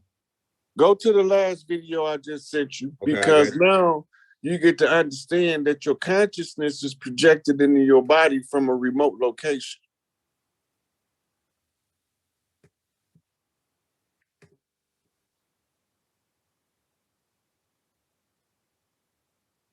I'm about to go back and watch all these videos, man. Oh yeah, they crack. Oh yeah, you cracking. Okay. Playlist. Because this right here, pretty much what I was teaching in the Ascension Manual. And now as you giving me more for it. You're giving me more stuff to it. More pieces. So by tying these sciences together, it gives the average Joe a view of a higher perspective of seeing the creation of the universe. You got to take the victim out of the equation. All new ego power plus flow. We don't want to be victims no more. 165 cm. This is right? Yeah. In Biology of Belief, Dr. Bruce Lipton, PhD, outlines a new understanding of life based on his pioneering research with stem cells at Stanford University. In his book, Dr. Lipton proclaims that genes do not control biology and that cellular perceptions of the environment are the primary factor in biological processes. Proteins are the stuff of life, the physical gears that orchestrate the movements of biology. There are estimated to be about 100,000 different kinds of proteins in the human body. Today, medical students and practitioners are still operating under the assumption that genes, the blueprints that proteins are made from, are the primary factor in biological processes. When James Watson and Francis Crick first visualized the molecular structure of DNA in 1953, the scientific community believed they had found the ultimate secret to life. The widely accepted understanding is that genetic information stored within the DNA is enough to explain all of molecular biology and heredity, and is the reason why living organisms look and behave how they do, in sickness and in health. The old scientific paradigm espoused that inert genes were the brain of the cell, directing and controlling which proteins become expressed in every cell, and that we are essentially all just victims of heredity. After doing experiments with enucleation, a process where the genes are removed from the cell, Dr. Lipton and other experimenters found that cells lived normal lives for up to 2 months or even longer before their proteins wore out and they died, an observation that contradicts the primacy of genes in cell biology. The genetic information stored in DNA is the blueprint from which all of the body's proteins can be made. Modern science has mistaken the blueprint, the DNA, for the contractor who actually builds the house. So, if the genes are not the brain of the cell, what is? Introducing the cell membrane. At just 7 nanometers wide, this phospholipid bilayer is covered in hundreds of thousands of different receptor proteins. These receptor proteins are each specialized to interpret different signals from the environment and then relay that information back into the cell. When a chemical messenger, like a hormone or a neurotransmitter, binds to a receptor protein, like a key going into a lock, the receptor protein activates corresponding effector proteins inside of the cell, initiating a cascade of chemical reactions within the cell. These are called IMPs, or integral membrane proteins. This receptor-effector protein relationship in the cell membrane is how a cell perceives and reacts to its environment. A molecule in the environment binds to a receptor protein. An effector protein gets activated, and the chemical release inside the cell makes its way back to our cell's nucleus, where the DNA is opened up, so a new protein can be made in the process of transcription. All the functions of DNA depend on interactions with proteins. For example, within the chromosomes, proteins such as histones compact and organize DNA. These compact structures guide the interactions between DNA and other proteins, helping control which parts of the DNA are transcribed. For a gene to be expressed, a sigma factor protein needs to bind to RNA polymerase for it to split the DNA and be able to access the blueprint. Different sigma factors are utilized under different environmental conditions. These specialized sigma factors bind the promoters of genes appropriate to the environmental conditions, increasing the transcription of those genes. The genes chosen to be activated and synthesized into new proteins are the direct result of signals from the environment interacting with receptor proteins in the cell membrane. This is the molecular basis for the environment being the primary factor in biological processes. Understanding this complex interaction between environmental conditions and gene expression leads to a marvelous new understanding of biological development, where evolution is no longer a mindless game of chance based on random hereditary variants, but an interactive dance between organism and environment. Find out more at quantumuniversity.com and enroll in Dr. Lipton's Biology Belief course today. You can stop that. All right. That was twice. Okay, so based on the science of epigenetics, it's proteins that takes the information to the cell and it tells the cell what to do. Right? Mm-hmm. The proteins, where do you get proteins from? You get proteins from acids, protein. They say meat, but you get it from plants too. Food what do you mean, like the sources, right? sun? The sun? I mean, what you mean, like the origin? Yeah, so look, you get different types of protein from secretions of the glands based on diet, sunlight, water consumption, varying different factors. Okay. External factors determine what message the cell get, and the cell responds accordingly. Right? So all of the information that's activating all of the glands have to first start at the reticular formation. And then it's spread out through the brain like a giant electromagnetic network. Right? So if you go to images and you pull up the electromagnetic body, it'll show you what the human electromagnetic body look like.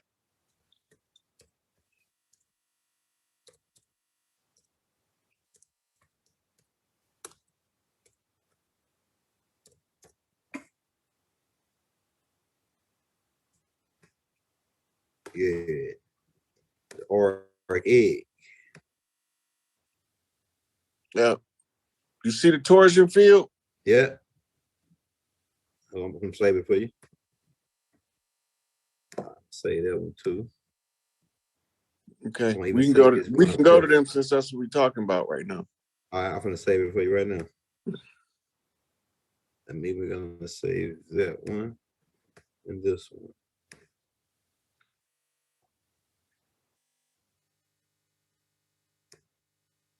I'm gonna pull it up for you.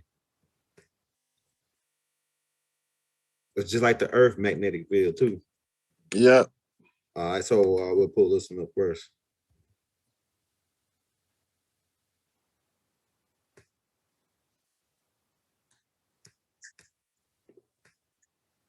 Okay, if you look at this one, at the center of the torsion field, load up some more. Oh, there you go. It was froze. All right, there you go. You see the heart is at the center of the torsion field. Okay. So the hologram, for this to be accurate, the Earth got to be a torsion field too. Right here. Yeah.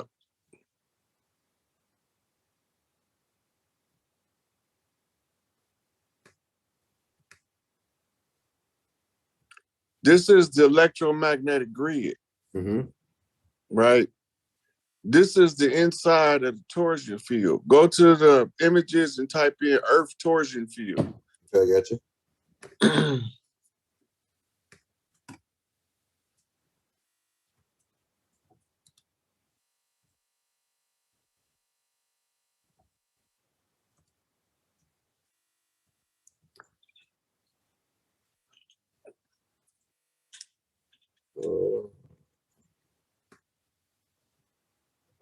By the way, did you know if you flip the magnet and the compass, it'll orient to the south instead of the north? Oh, yeah? Think about that. Yeah. Not target. Yeah. What you got typed in there? Over target field. Maybe, hey, spell target. Let me see if I'm spelling that right. Spell tordial, T-O-R-D-I-A-L. Oh, T-O-R. I had an A instead of I had an A instead of an R. That's what it was. Man, A instead of an O. Here we go right here. Let's save that one. Let's save that one. You go to them. Let's save, let me save one more. We'll save this one since it got all the different ones.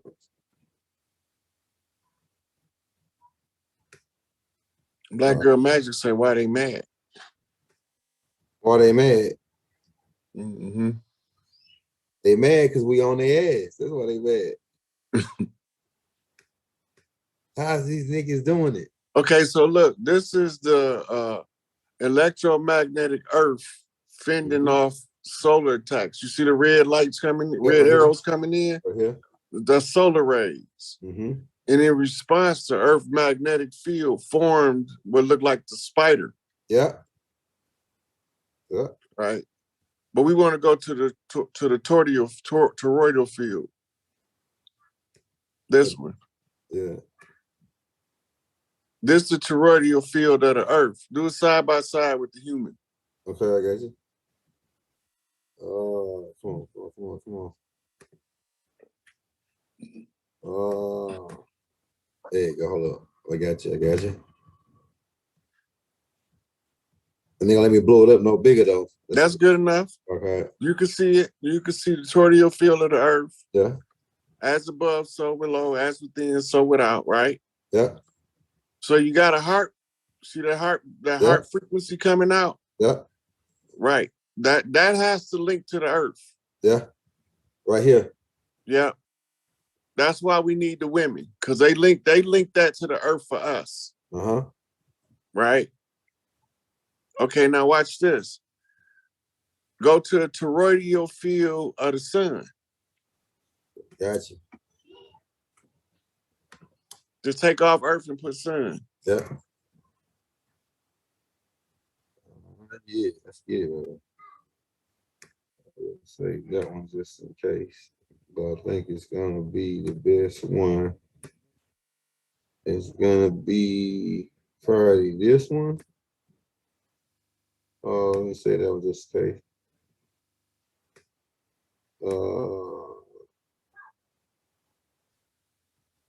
It's the sun one. Yeah, we're looking for one for the sun. Then you're showing it right here. I think this is one, but it just ain't. What do it say? It says magnetic field of solar outflow. Okay, yeah, okay, hold on. This might be it right here, but it don't got no good one that match. But this is a good one too, though. Hold up. Okay, this might. I think that's it. 2 over right on the bottom row. Right here. Next one over. Right here. Here. Nope, the other way. Right here. Pass it. Okay. To the left, to the right. To the right, one picture. Right here. Let's say Mars. That's Mars? Yeah. All right. That's Jupiter. You see they all got toroidal fields, yeah, right? Yeah, everything got a toroidal field. So the sun's definitely got one that's giving out too, right? Okay, it might be, is that it? Let me type it in like this.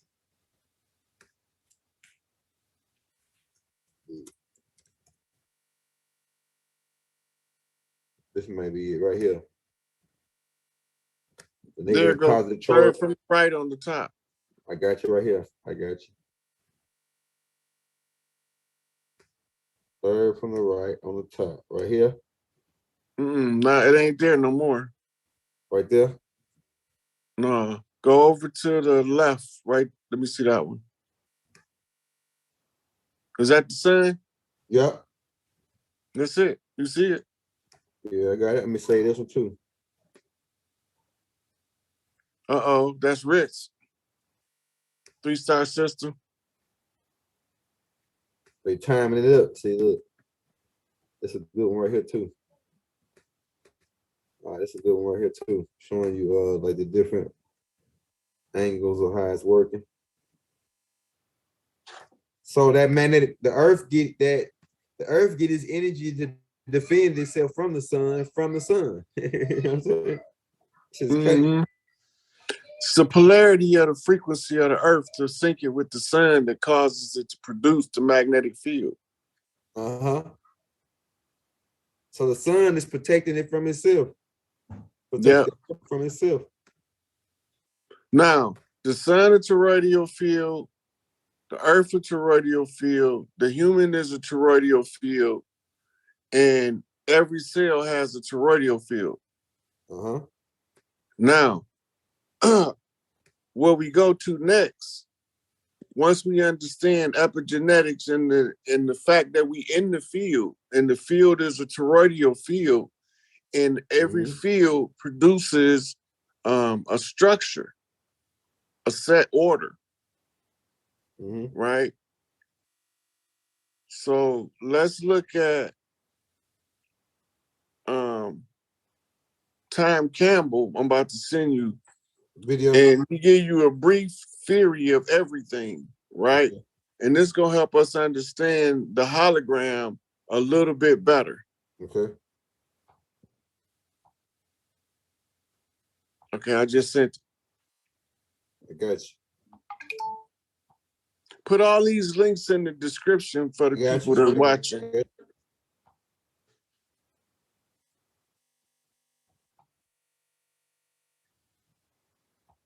Okay, everything is okay in the simulator. Okay, I got you. So you see right there where the sun, it looked like the fire of the sun was shooting at the earth. Yeah. That's when the EMFs, the frequencies, bring the upgrades. In order for the upgrades to work, the DNA has to be receptive to the energy. In order to determine if the DNA is receptive to the energy, the earth shoots off solar flares, SOS signals, to the beings on the earth. The beings on the earth DNA then begin to awaken. When the beings, the DNA on the earth awaken, then they begin to see the holographic nature of the construct.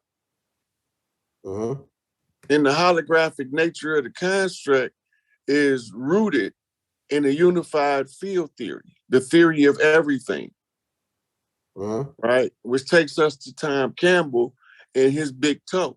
That's the name of the book, My Big Toe by Tom Campbell. That's the theory of everything.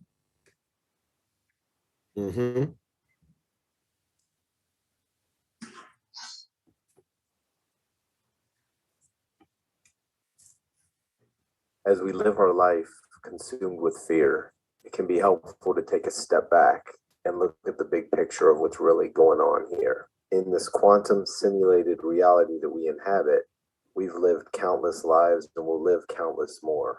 And with this understanding, we can see the big picture and live according to it, instead of being engulfed with all the negativity, which is seemingly everywhere. holding things lightly is a very important part of it. You know, if you see life as an experiment, you know, you're in this life and you have choices, and you don't know the answers to all the choices. I mean, we don't come with an instruction book about life and this is your best choice here and there's your best choice. And we keep looking for that instruction book. We read and listen to people and go to events, and we keep hoping to find that instruction book, but it doesn't exist.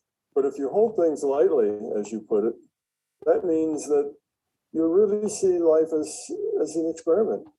This could go that way, well, not necessarily. It could go some other way. This could be a good choice. It might be a bad choice, but I think it's the best choice. So we're going to do it and see how that works, and stay aware of what the results are.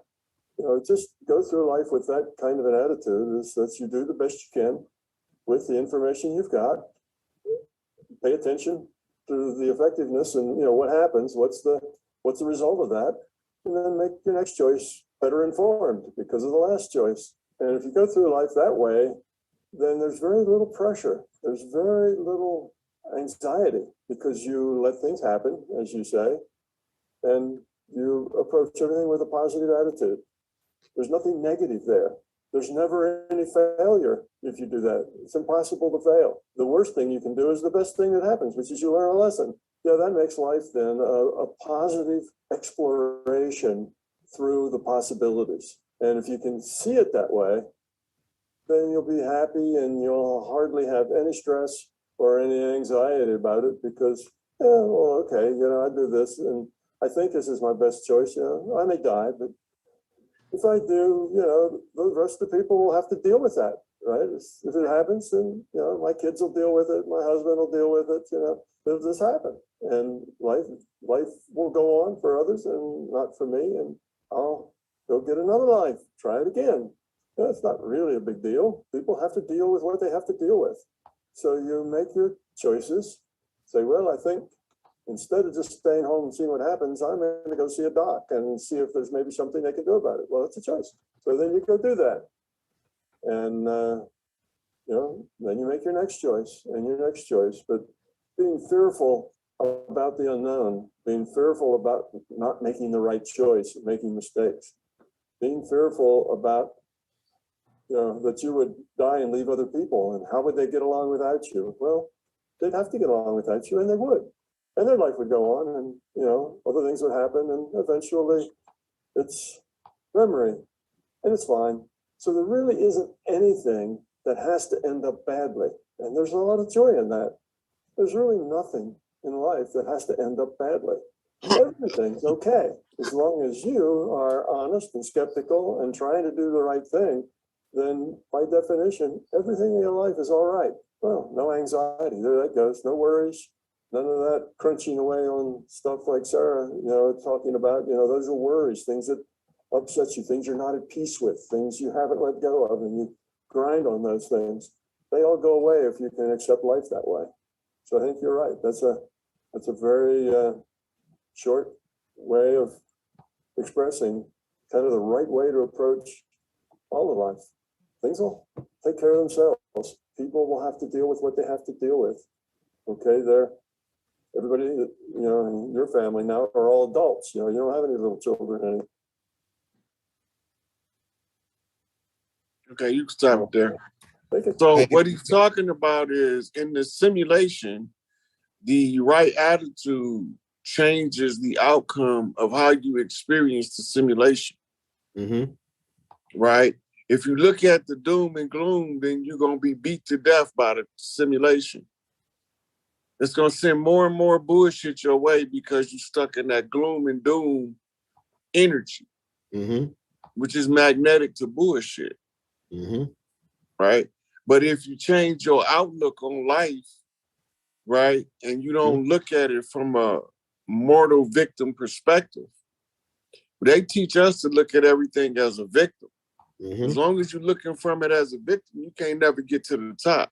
Because victims is feed for predators, right? So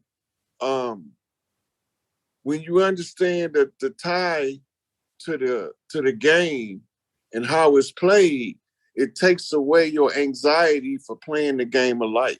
You've been here before, you're gonna be here again, but you somewhere else. Right. Right. I think I got another one to send you. All right.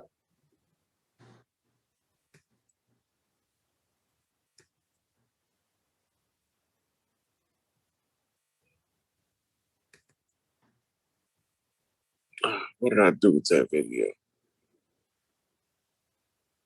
Oh, I know where I sent it. Hold on 1 second, Alden. All right. Take your time.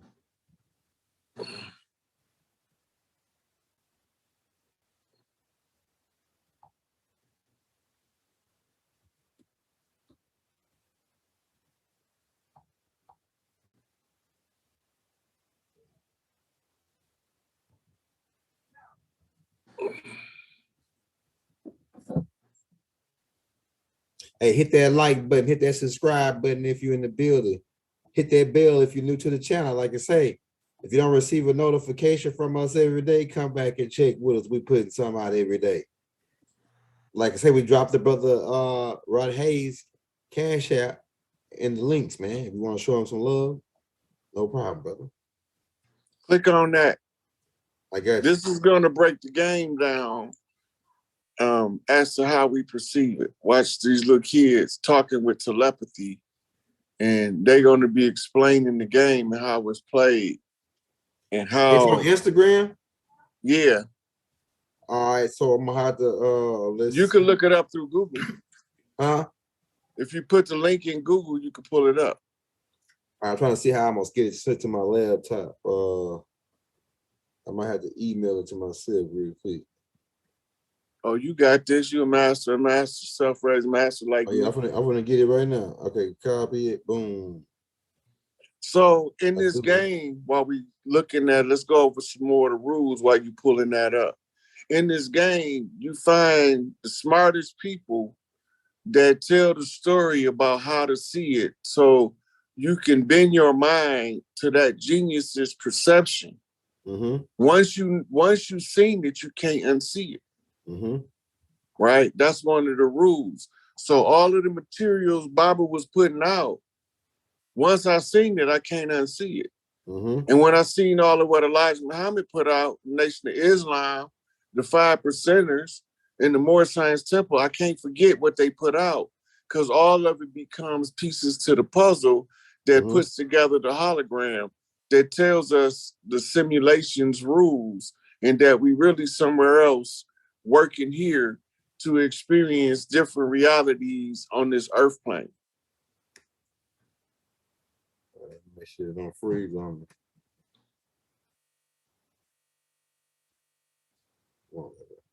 Yeah. So when you study all of the greats, you have nothing but the propensity to be great, because all you know how to do is think greatness. When you study in a history of pity and mercy or merciless abuse, and you become victimized by that post-traumatic slave disorder, right? Then you become the victim that can't do for themselves. And as soon as you learn to do for self, you overthrow the enemy that got their foot on your neck. Okay, let's go to it'll be videos. It'll be like this. Not videos.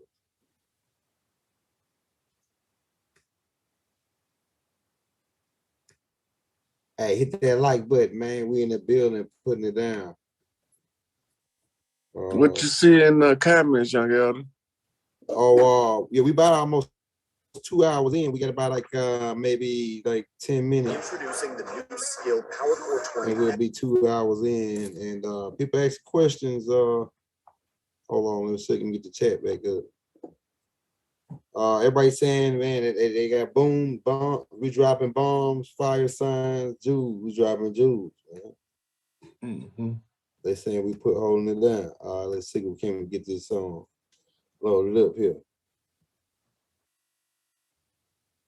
This is the description of the game from outside of Earth and how we're going to view it in other times to come. Oh yeah, you know we can get that shit pulled up. I told you. All Go right. to Earth? I did. I had to. I had that. Can I blow it? Would it blow up bigger than that? Right click and look for the here, microphone. Full menu action. Let's see if it let me pull up full screen. That ain't gonna let me do it. We're going to watch it like You this. volunteered to go to Earth? I did. I had to. I had family trapped on Earth. So tell me, out of everything you've ever done, what's the craziest experience you've ever had? That's easy. Earth. Earth? You went to Earth? I did. No way. You were a human? I was. Wow. Are the stories about Earth true? Were they really trapped on Earth? Some were. I know because I was one of the volunteers. Wait a second. You volunteered to go to Earth? I did. I had to. I had family trapped on Earth. But how could you get trapped on Earth? You had to be there to understand. Hey, this right here, the video, right? Remember anything. Yeah, listen to her. I mean, you wouldn't remember anything. I mean, you would have no memory of anything. You wouldn't even remember existing before Earth. What? How is that possible? It was designed that way. It was brilliant. To dive as deeply as possible into such ignorance, such darkness, and still find your way back to remembering who you were. That took true mastery. Wow. I still can't believe you went to Earth. Tell me more. Well, Earth had its own set of laws that everyone agreed to experience, like gravity. What goes up must come down, like linear time. Day is followed by night. Time? What's time? You know how when we think of something, it manifests instantly? Well, on Earth, there was a delay. The delay is what made Earth so difficult. Interesting. Time. So tell me more. Before going to Earth, you would choose your family, whether you wanted to be male or female, what race you wanted to be, the location on the planet, things like that. Oh, so you could choose your own character. Exactly. You would enter the Earth as a baby and be completely dependent on others to teach you the rules. But since nobody could remember the rules, they made up their own rules, based on fear and giving your power away to others. That doesn't sound like much fun. It wasn't for everyone. What did you do while portions of you were on Earth? I watched them. It was pretty funny. What was so funny? Here were these magnificent beings, playing the most unique and cutting-edge experience in the universe, and they were clueless. I tried to guide them as much as possible. Wait a second, you could communicate with them? Yes, but they couldn't hear me. I would show them synchronicities, or send them impulses to help guide them, but they couldn't see the signs. Why not? They didn't trust themselves. So is that why they sent out a call for help? Exactly. Is that when you went? No, I didn't go until later. The first volunteers, they had it the worst. What do you mean, had it the worst? Well, they killed them. What?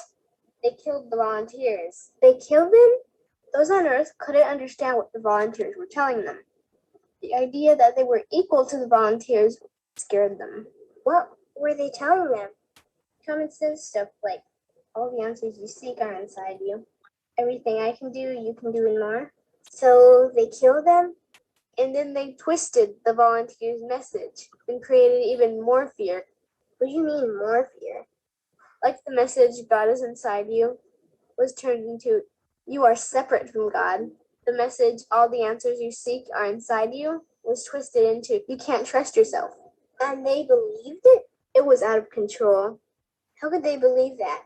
You had to be there to understand. Did you know they actually believed that they were the only intelligent life in the universe? Now that's funny. Pretty crazy, I know.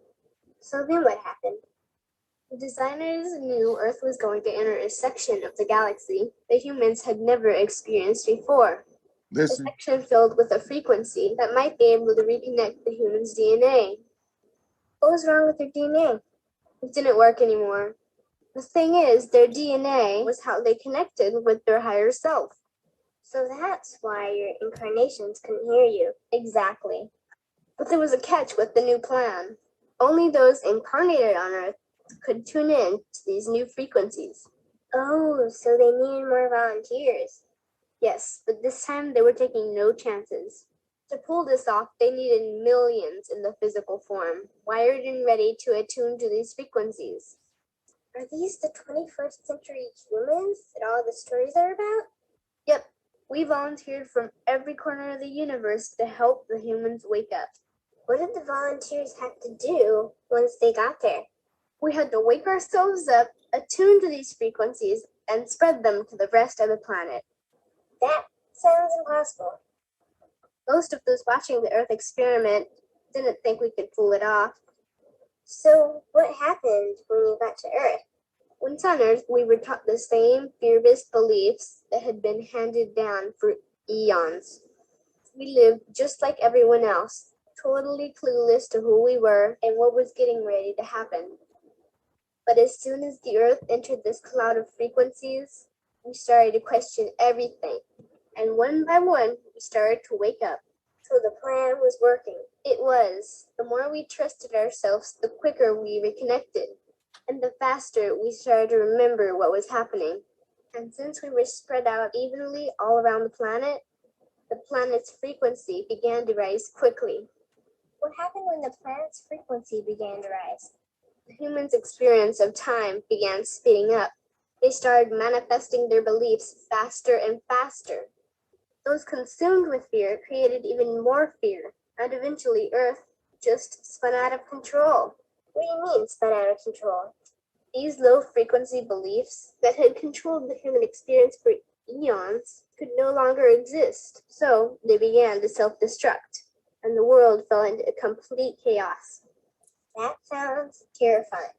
It was for those living in fear, but for us volunteers, we all knew it was the end of the old energy and the beginning of the new. So then what happened? A tipping point was reached in our awakening, and we created a new Earth. A new Earth? What happened to the old Earth?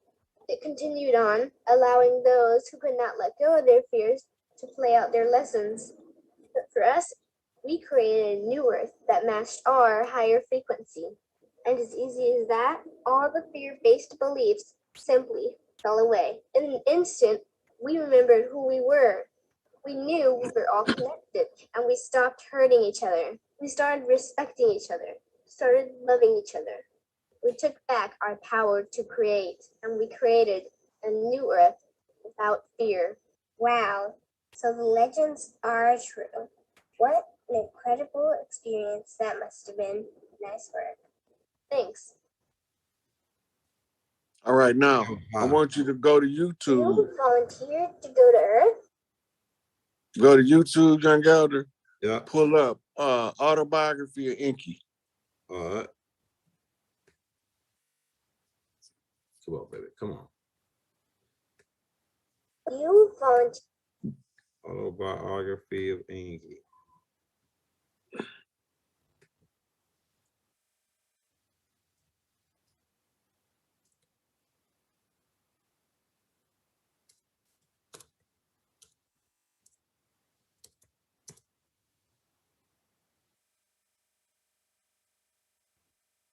You know, Let's see that book of Inky. The second. Right here? Yeah, I think at the beginning of it is the part I'm looking for. Wait, try. What the hell? The second one. Yeah, it won't let me. Oh, look. Oh, what the hell's going on here?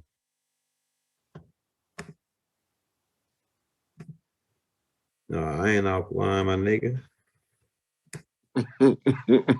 Hold on, I'm trying to see what the hell it's doing. What the hell?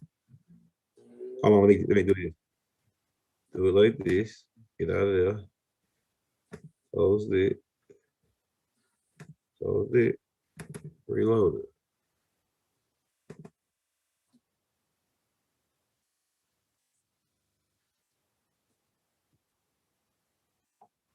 We already made that 2 hour mark too.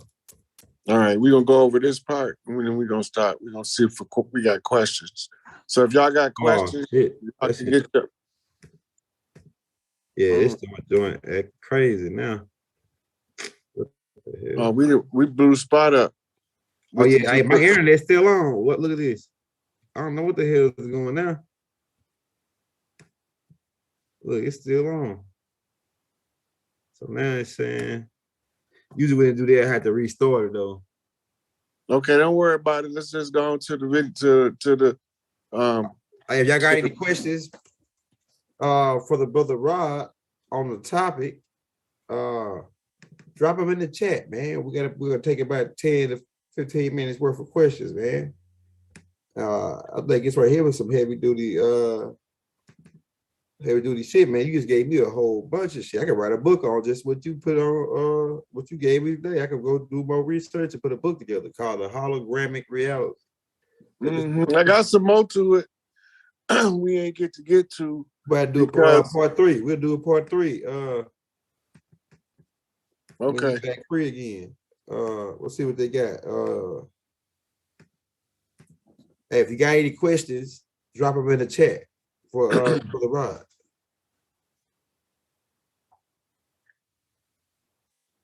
Yeah. So as you can see, the game of life is the game of the gods. The game of the gods is played in the holographic universe. Yeah. The holographic universe produces the earth realm. Yeah. The earth realm is where we experience light. The rules say we have to be synced to the earth and come in with amnesia and remember who we are. The little girl told you it was thousands of us around the world scattered out in order to raise the vibration and the frequency of the planet. So now remember, I was showing you on the solar storm how the UV rays interact with the Earth's electromagnetic field. This generates what's known as the Schumann resonance. Yeah. But now it's going to be restored to the Schumann resonance, which is the right resonance. So if you go to Google and you look up Schumann, it's going to show you the canopy of the sky over the Earth. Right? That's the right frequency, the A tone.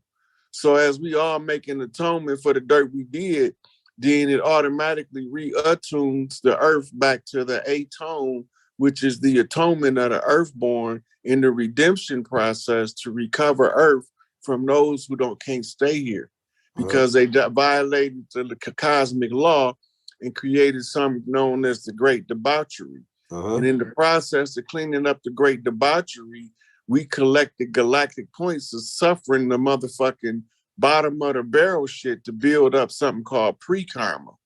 Pre-karma is the points that we created by our suffering, being the firstborn or the earthborn, in order to see those who had less come into their own and be able to achieve more. So we passed the God gene to the God creation because God created something they ain't had no business doing because they didn't have the prime creator permission, nor did they have the permission of the Queen of Heaven and Earth.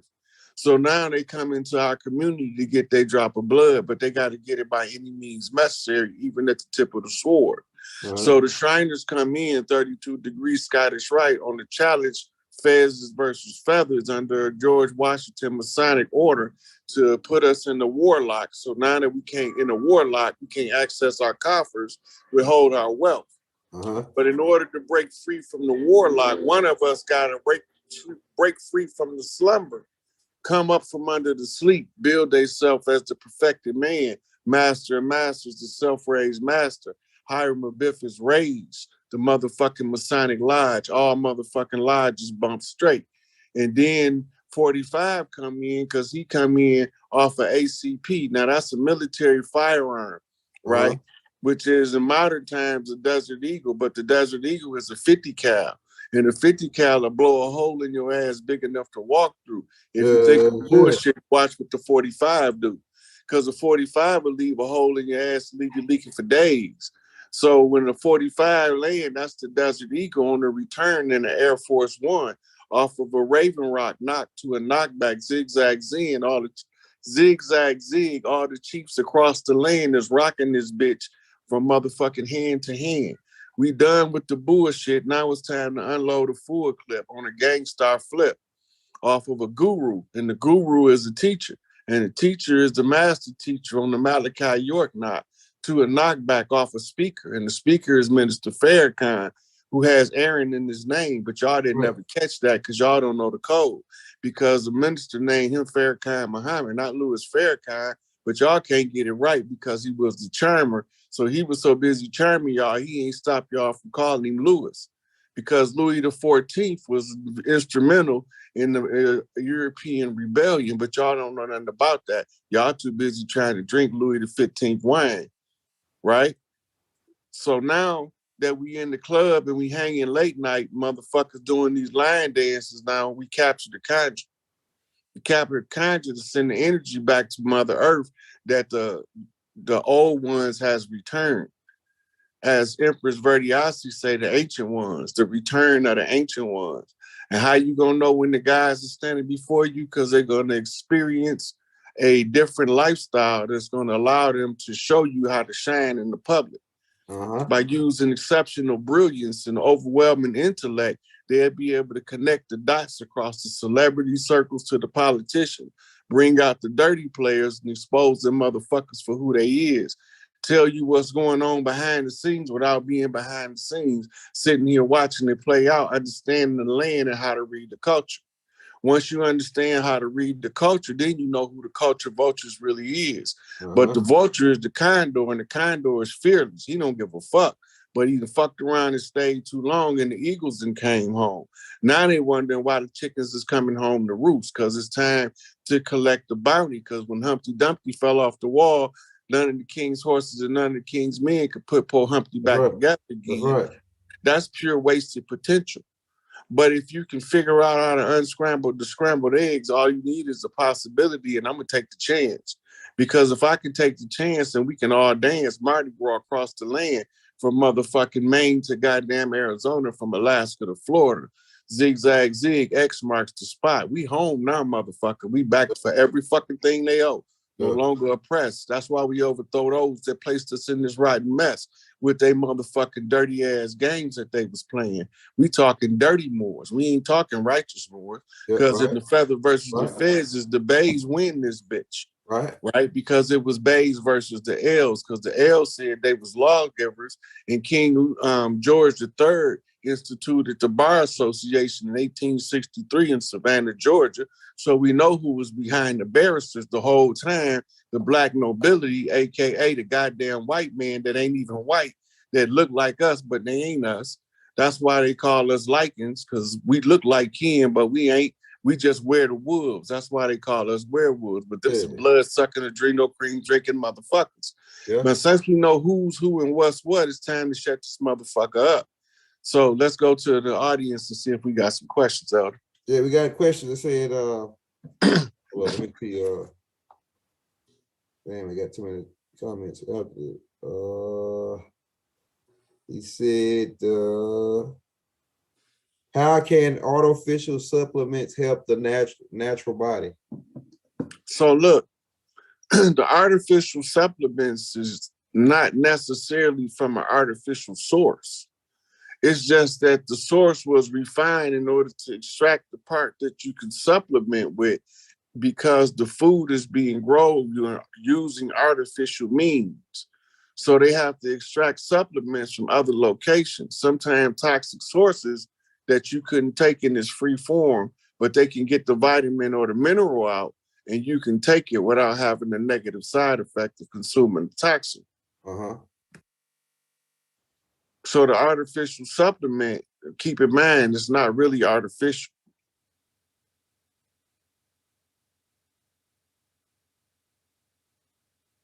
To me, there's really, when you look at how you're breaking everything down, there's really no such thing as artificial. Well, it becomes artificial when you assemble it from scratch. So if I was to go in the lab and take the atomic molecules used to make water and I alter the isotopes, I made artificial water that has a different weight density because of the alteration in the isotope. I see what you're saying. I was like, official means you legit. You know what I'm saying? It's straight. You know. Well, the first word of artificial is art. Yeah, that's right. Art comes from the creative mind. The creative mind is the mind of God expressed through the hands of man. Mm-hmm. So if you are official, that means, nigga, you official with this art. You know what I'm saying? Well, yeah, because you can reproduce and replicate. Yeah. Your words can manifest, your deeds can manifest. So if you can tell a compelling story to inspire deeper thought in somebody else, then you become a master of thought forms. You control thought. You become an instrumental part of the community because your energy changes the way people perceive reality. That's like you explain the rules of the game. Mm-hmm. You know, when the problem is too big for one, they got to call somebody who can figure the problem out next. Mm-hmm. If he can't solve it, he got to call next. And then you get to what's called the final solution.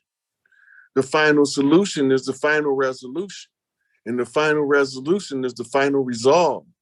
And the final resolve is the resolve to get this shit done. Right?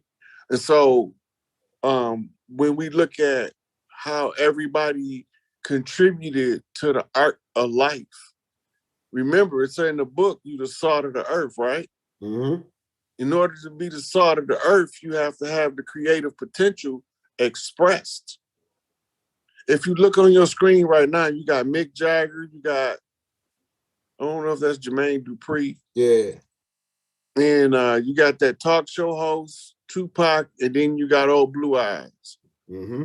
All of them had what's called the spark, the song. We didn't start the spot fire, but things been burning since the world been turning, right? So we didn't start the fire. The fire is the Promethean flame. Mm-hmm. The Promethean flame is the unadulterated intelligence of the gods. Now remember, Prometheus climbed up to Mount Olympus and stole a little bit of the flames. Mm-hmm. That means he got a female that was born of the gods to marry and reproduce to give that flame to his seed, his progeny. Mm-hmm. Once he gave that flame to his progeny, now he's passed on the wisdom of the gods to his offspring. And wisdom is always justified of her children, right? Why do they call her Sophia? Ain Soph, right? From Malkuth to Kephra. Mm-hmm. If you get to Kephra, you encounter Ain Soph, Sophia, right? And Sophia is feminine for wisdom, right? Mm-hmm. So if Sophia is wisdom and wisdom is justified of her children, they're talking about the queen's chamber in the brain. And in the queen's chamber in the brain is where the pineal gland sits.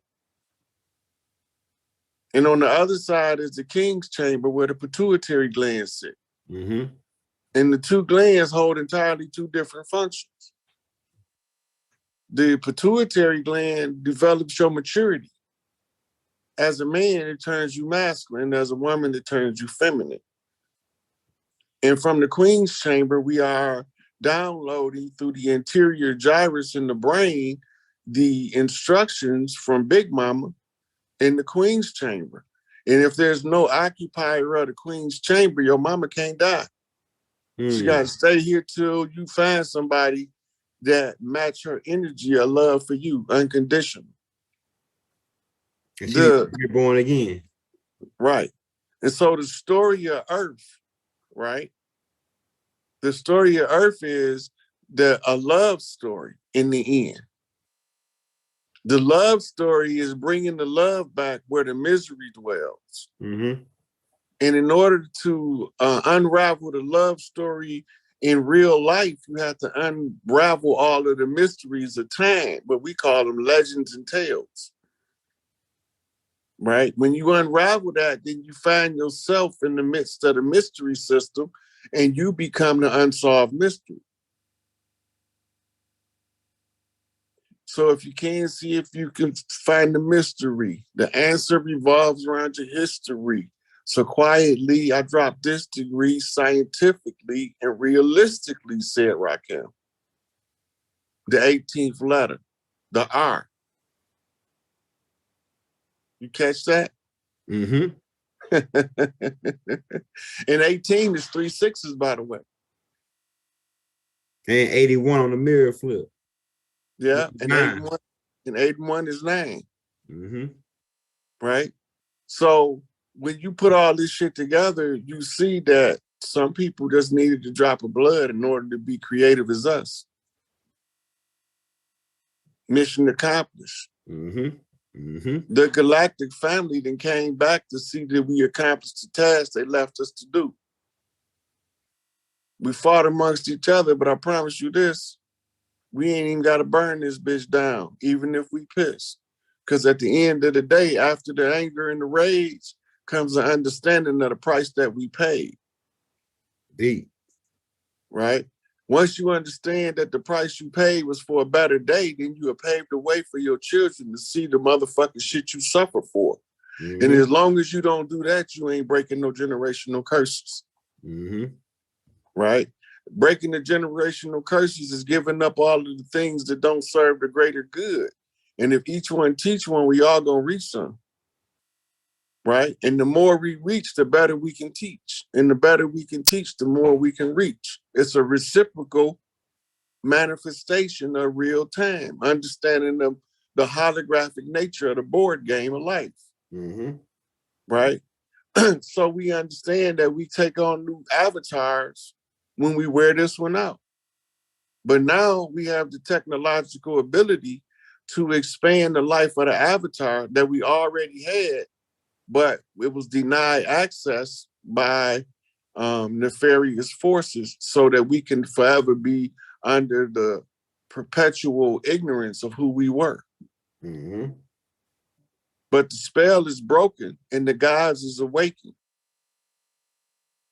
So when we put together the holographic universe in front of your face and show you piece by piece how it's assembled, who else has done that?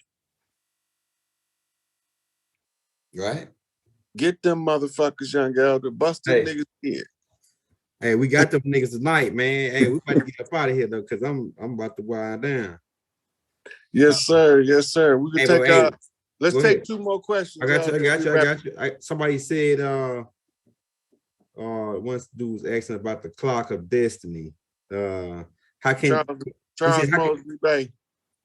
Yeah, it's like he said, how can you track? So can the clock of destiny help tracking reincarnation energy cycle?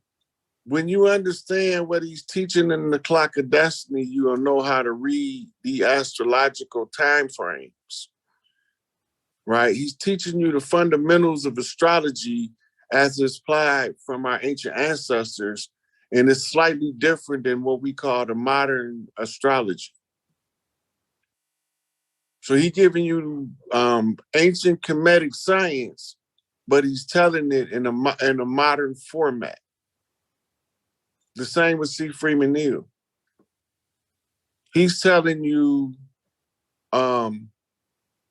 metaphysics and applied metaphysics and how to use it in order to accelerate your ascension. But most of the people can't understand what C. Freeman Neal is talking about because the science is beyond what they used to experiencing, so they can't sit through the lectures to get what they need to get. He's talking too much over their head. And he's breaking it down simple, but you have to be a diligent student in order to pay attention. And that's why I'm a master student, not the master teacher. Mm-hmm. I feel the same. So I tell you what all my teachers showed me, and then I could put it all together so y'all can see what I see. And once y'all see what I see, y'all can't unsee this shit. Right. We got one more for you, Brother Rod, before we get up out of here from the Sister Tiffany. Robot, Chief Rod, can you please elaborate a little bit more on the Shu Tefnut resonance? So we was under a flip grid that gave us a double positive masculine polarity on the earth. They call it a Shu-Men resonance. If you look up the god Shu and you look up the god Men, they are 2 male deities. This is a violation of Earth's gender contract to allow men to rule. to be under a double male domination. Like right here, you see you got a north and a south magnetic pole. Right? We only use the north magnetic pole because we in the northern hemisphere. But just like you have calibrated north magnetic pole magnets, you also have calibrated south pole magnets too. So that when you're in the southern hemisphere, you can traverse the land using the southern point of reference, which is up. Right? So when you're looking at those lines coming out, that's the developing of the electromagnetic field. Now, if you look up Shu Tefnut, go to Google Images, put in Shu Tefnut.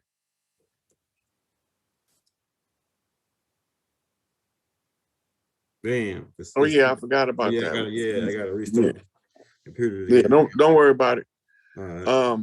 So Shu Tefnut is Mother Earth and the moisture of the sky, and it's the meeting of the two under the 432 hertz is the Earth frequency.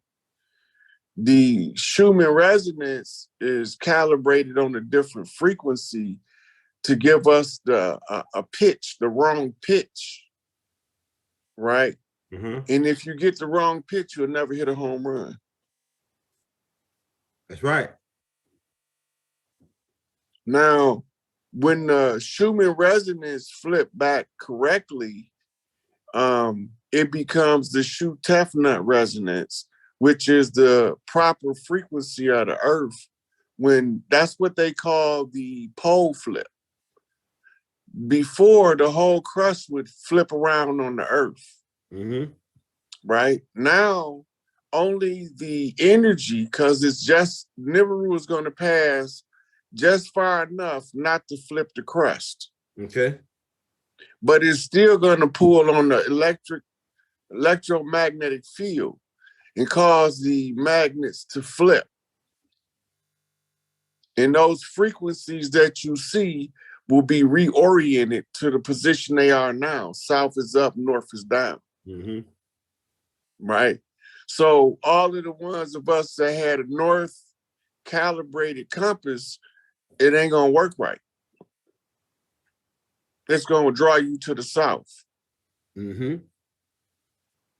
So your north gonna be reading south on your compass because of the electromagnetic grid flip.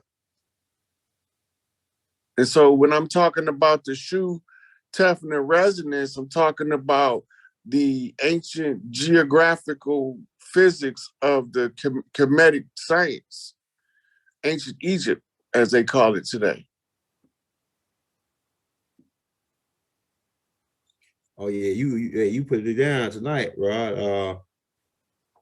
We about to get up out of here, man. Yes, sir. We want to thank y'all for tuning in. Hey, we thank you for coming on, brother Rod. Let me know when you're ready to do the next one, man. We back. Man, we want to thank y'all for tuning in tonight.